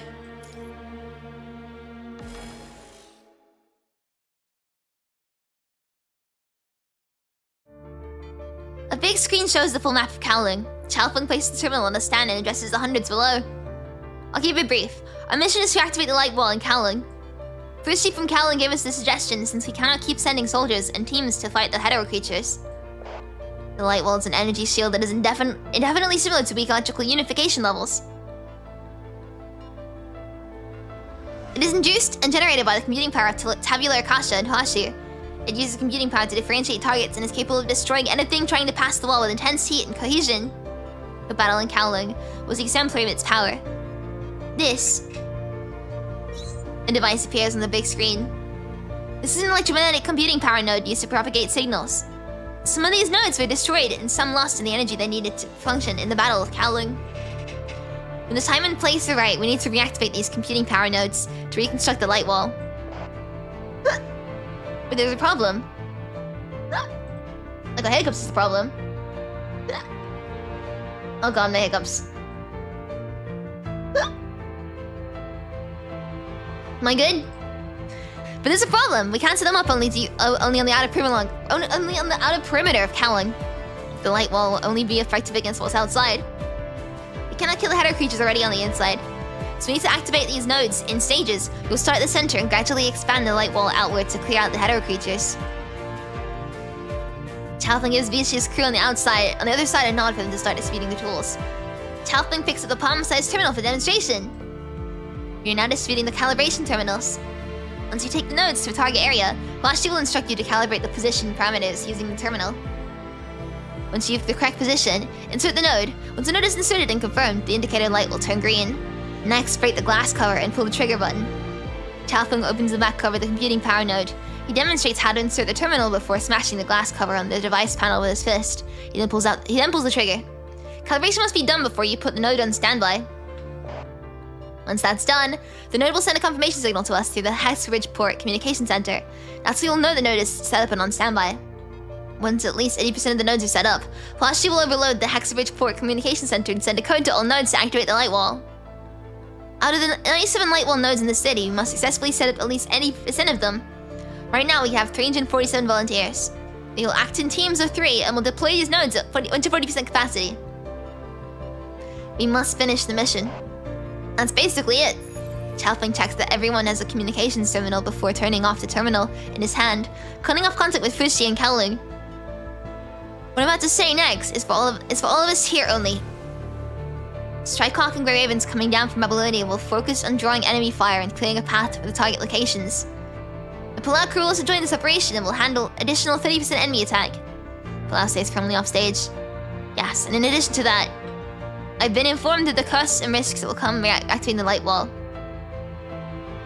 Pulaski and Kowloong is also an attack from unknown enemies, so we cannot use his full computing power to help us identify whether the light wall is detecting a header creature or one of our own. Ah, okay, friendly fire is enabled. That's right. Pulaski was still inside Kowloong, but given the situation, that's hardly the point anymore. What matters is that the further out the nodes are, the harder it will be to identify an entity accurately. We'll have no support on our way back from this mission. We will be on our own. So many will never return, but if we succeed, the light wall will decimate the header creatures. I ain't scared. A young voice burst out from the crowd. Screw 'em! Then came another hoarse voice. Count me in. What's the worst that can happen? Death? Yeah, well that is the worst that could happen, yeah. 347 volunteers going to an overturn mission is quite a lot. Yeah, I know! Like, there's a massive emphasis this chapter on like a love for the place where you grew up and stuff. Which is why when Palau was like, she almost like knew people wouldn't want to leave or evacuate. That was when the voice broke. She was like, yeah, if you wanna stay, just be safe. Cause she knew people cared too much about Kowloong to sort of leave. And they don't want to see it destroyed by the corrupted or by header creatures, I guess. More voices join in until countless roars echo amidst a sea of hands, brains, and anger. Chalfang seems to have detached himself from this commotion. He quietly steps off stage and holds Chiyun's hand. The operation will start in half an hour. Send the message to people in the industrial area. Will do. You're being usually indecisive today. Do you think I care about the infrastructure and money? The people who built our backbone with steel. Everything we want to achieve must be reached with sacrifices. We don't even know their names. I don't. Chalfang lets go of Chiyun's hand, turns around and looks at the excited crowd. But I will remember each of their stories.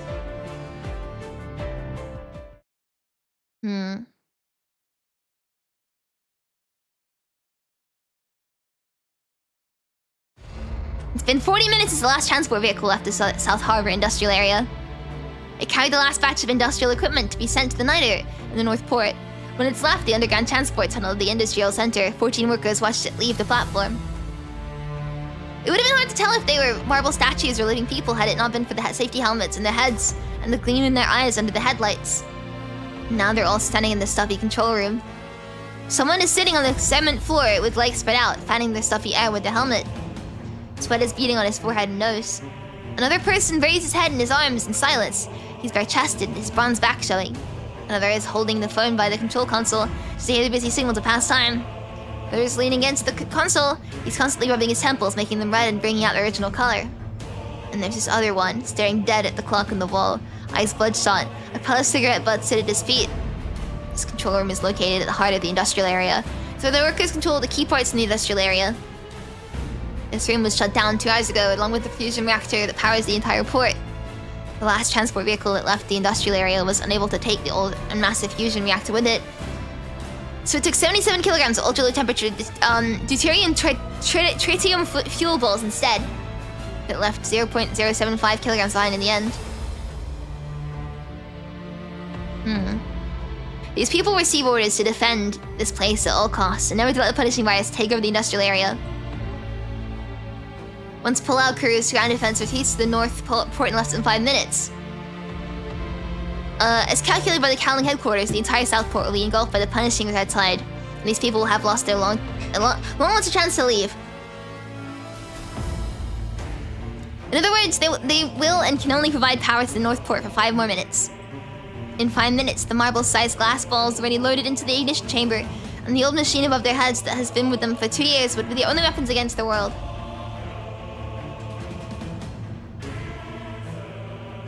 "2047. Pressurizes the target chamber. The worker sitting by the control console nods, opens the key cover, and turns the reactor activation key without hesitation. Ignition at 20 to 50. Any objections?" The room remains dead silent. No one makes a sound. "Zhang, light another cigarette." The worker leaning on the stool nods. Slides the cigarette out of the package and carefully puts the aluminium foil pack away. He didn't think he'd be able to light the cigarette with his shaky hands, but the cigarette lights up on his first try.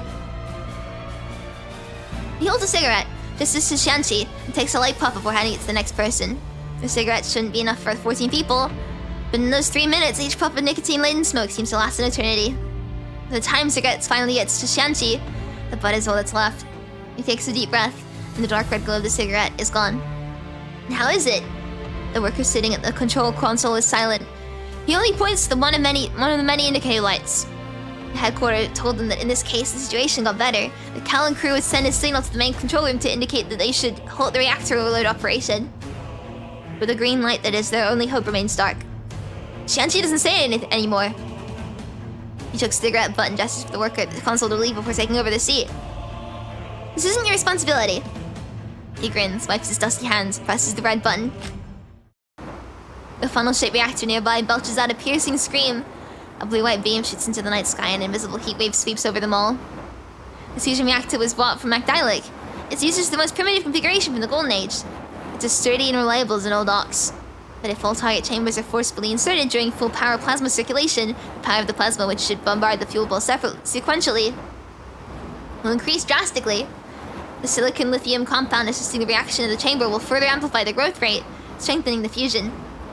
By design, this reactor can only withstand maximum critical overload for 60 seconds. Only God knows what will happen after those first 60 seconds. 6 small tritium balls, fuel balls weighing a total of 0.75 kilograms will react completely in addition to prevent more destruction and collateral damage. This will cause the core to overload and result in a controlled mild explosion of 2-kilometer radius. It is like loading 6 bullets that will generate a 2-kilometer wide sun fuel when fired. Huh.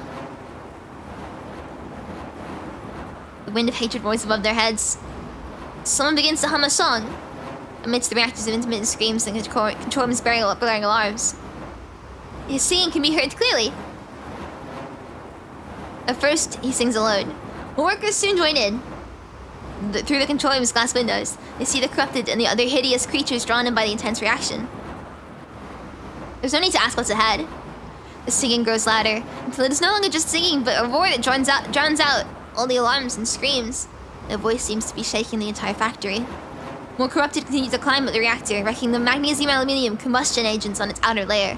Some other creatures even begin to attack the control room's reinforced glass panes.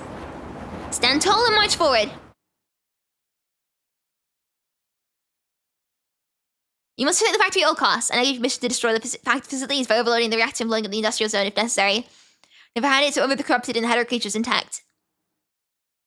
So just blowing it up, I see. Do not retreat. I repeat, do not retreat. A tall candle burns brightly, piercing the heavy night and illuminating the shoulders of the heroes about to ignite another beam of light. They will never be gentle. They will never compromise. They will continue to resist. 07.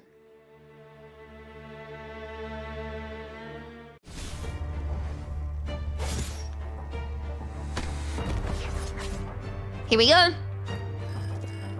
Kowloong rebooting. Oh, rebooting light wall. What is the first node? Okay, positions should be nearby.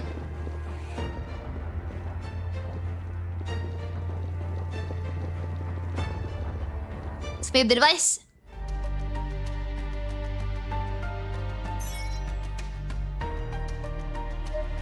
Well, let me see. Position calibration completed.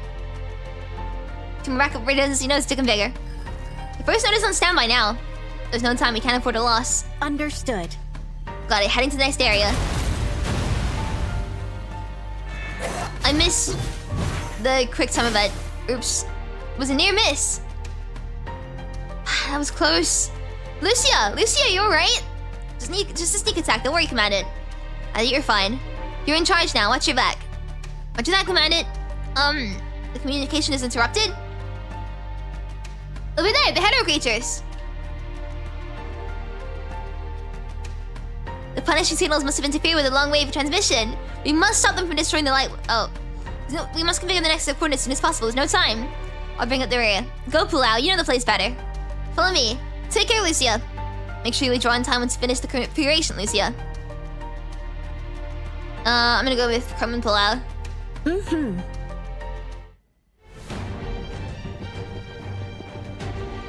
Let's hurry.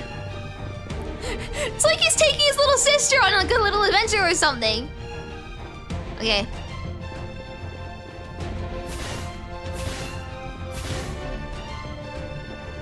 What is this? Huh? Umbrella.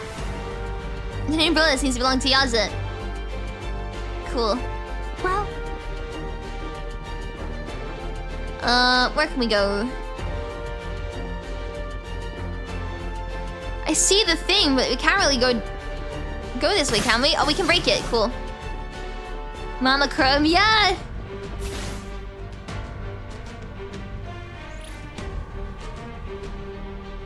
Calibration of light will node is complete. But it's so quiet here. I don't see any enemies on the street. Damn it! Guess you're coming on time. We're here for battle. Don't move out of my sight.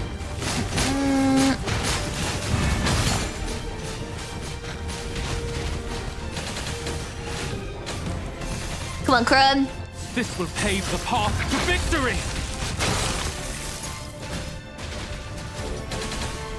I love playing Crumb. I know he's like a little bit dated by now, but he's still really fun to play. I saw this coming. Nice. This will pave the Come on. path to victory. I don't know, something about playing this is just really, really satisfying. I say and immediately get hit.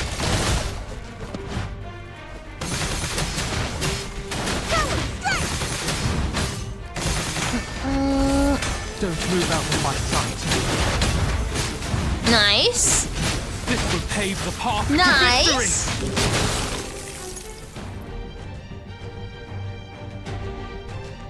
It's Lucia. Leave this to me. Look at Lucia. What's going on?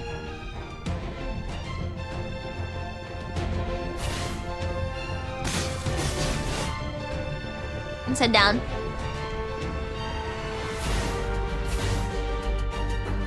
Lazy assistant to play was next to Fire God 2.0. Yeah. I love playing him though. It's really fun. Cutscene?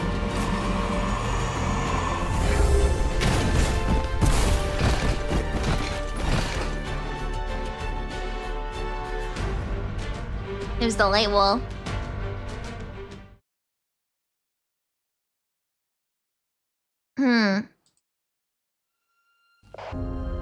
Hey.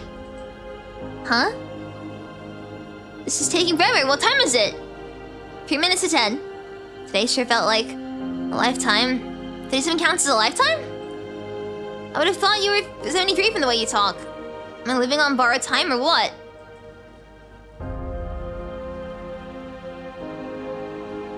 Field terminal in the middle of the tunnel's emergency care zone is beeping on and off. Some people are standing up while others sit. Some are leaning against pillar while hanging terminal, while some are watching from afar because they can't get any closer. The song creates gentle ripples on the dust-colored waters. The factory is glimmering in the distance against the setting sun. The train flies past. The windows are ablaze with light. What a beautiful song. It's good, right? My wife taught me to sing it when I was younger. This doesn't sound like a song from Kowloong. I have no idea. My wife told me the person who taught her this song was already dead. Yeah, they're better off dead. Better off in times like this. It's better to be dead. How old is your wife? Same as you. Nonsense! You're in your 70s and your wife is 42? Keep singing, it's nice.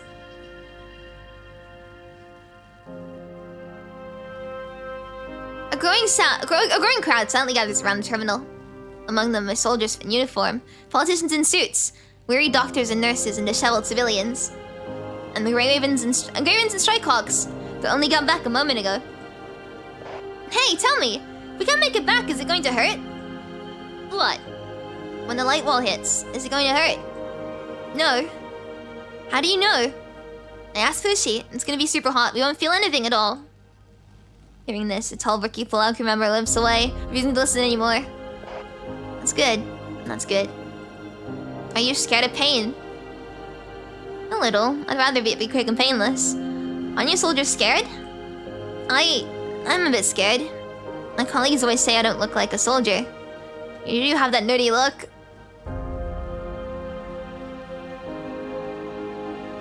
The terminal continues to beep on and off. Huh? She was so cute as a child, with bright eyes like her mom's. She's as stubborn as a mule, just like her dad. Was your granddaughter born on the Niter? No, there was war in the city the year she was born, so I brought her onto the Niter. The Niter must have had birth regulations back then, right? How did the kid survive? I had to pull some strings. They agreed to keep her out of sight for a few years before letting her out. I didn't know you had so much influence. So where is she now? She, well... Veteran. Sorry, yes, it is. Okay. It is, Ma. Put her in the hospital unless she's ever gonna wake up. Why are you here? You should be with her. No, I can't. I'm sure she has someone looking after her now anyway. Words wanted her to live a more stable life and have a happy, carefree childhood. So she wouldn't need to worry about things that kids her age don't need to worry about. If she can't make it, then I have no reason to live on. Are you afraid of death? Me? I've stared death in the face more than once. I'm not afraid of death. I just want my children to live.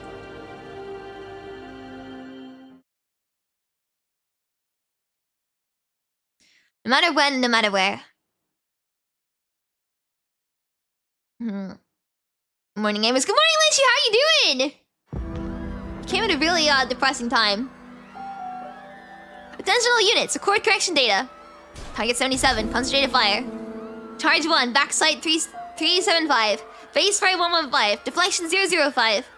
The electronic command center is down. So the artillery at the dock is relying on visual observation for targeting. The nearly 5 meter high Type 79 570mm self-propelled coastal gun is aiming its dark barrel at the enemy across Kowloong Bay. Beneath the steel monster arc are crowds of ordinary people carrying baggage.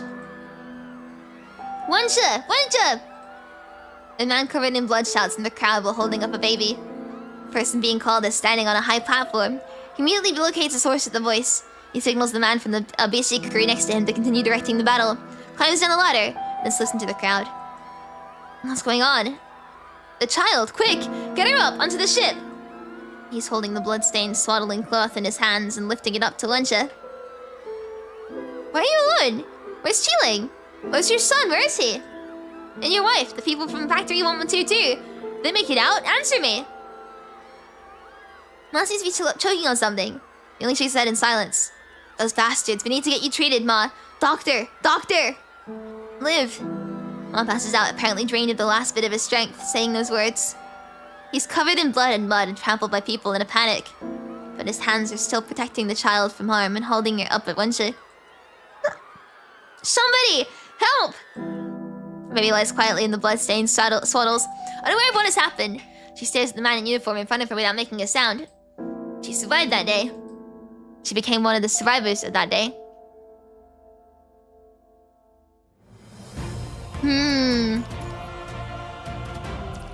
I see. You're right, it really is depressing, Graven. It is! It really is. Right. What is it? It's been 3.5 hours. Should we call it here for now? We're like a third of the way through the story. I don't want to go too far, because I want to, take my time with it. But now was like a good place to end it as well. Now we've gotten some more mob backstory. I feel like, you know, I don't even have death flags in this chapter. But I've been really enjoying it. I'm gonna wrap it up for now, though, I think. Don't push yourself. Extended mind thank linking you, Lee. will cause you harm. How many times do I have to It looks tell like my you? poor spine is not doing so good. So I'm gonna go take a time to lie back and hopefully stretch out a little bit. Anyway, thank you everyone for coming and for watching. I really enjoyed it. If you did, please play PGR for yourself. The link is pinned. Go download it. It's very good. I'll see you guys tomorrow. I haven't decided when to play yet, but I'll figure something out. I just need to go and like take a little break because I think my I'm really thirsty and I ran out of water a while ago. Good night, everybody! Thank you so much, Crew Game, for sponsoring the stream. I'm gonna go and see you guys tomorrow. Yes. Good night, everybody. Bye.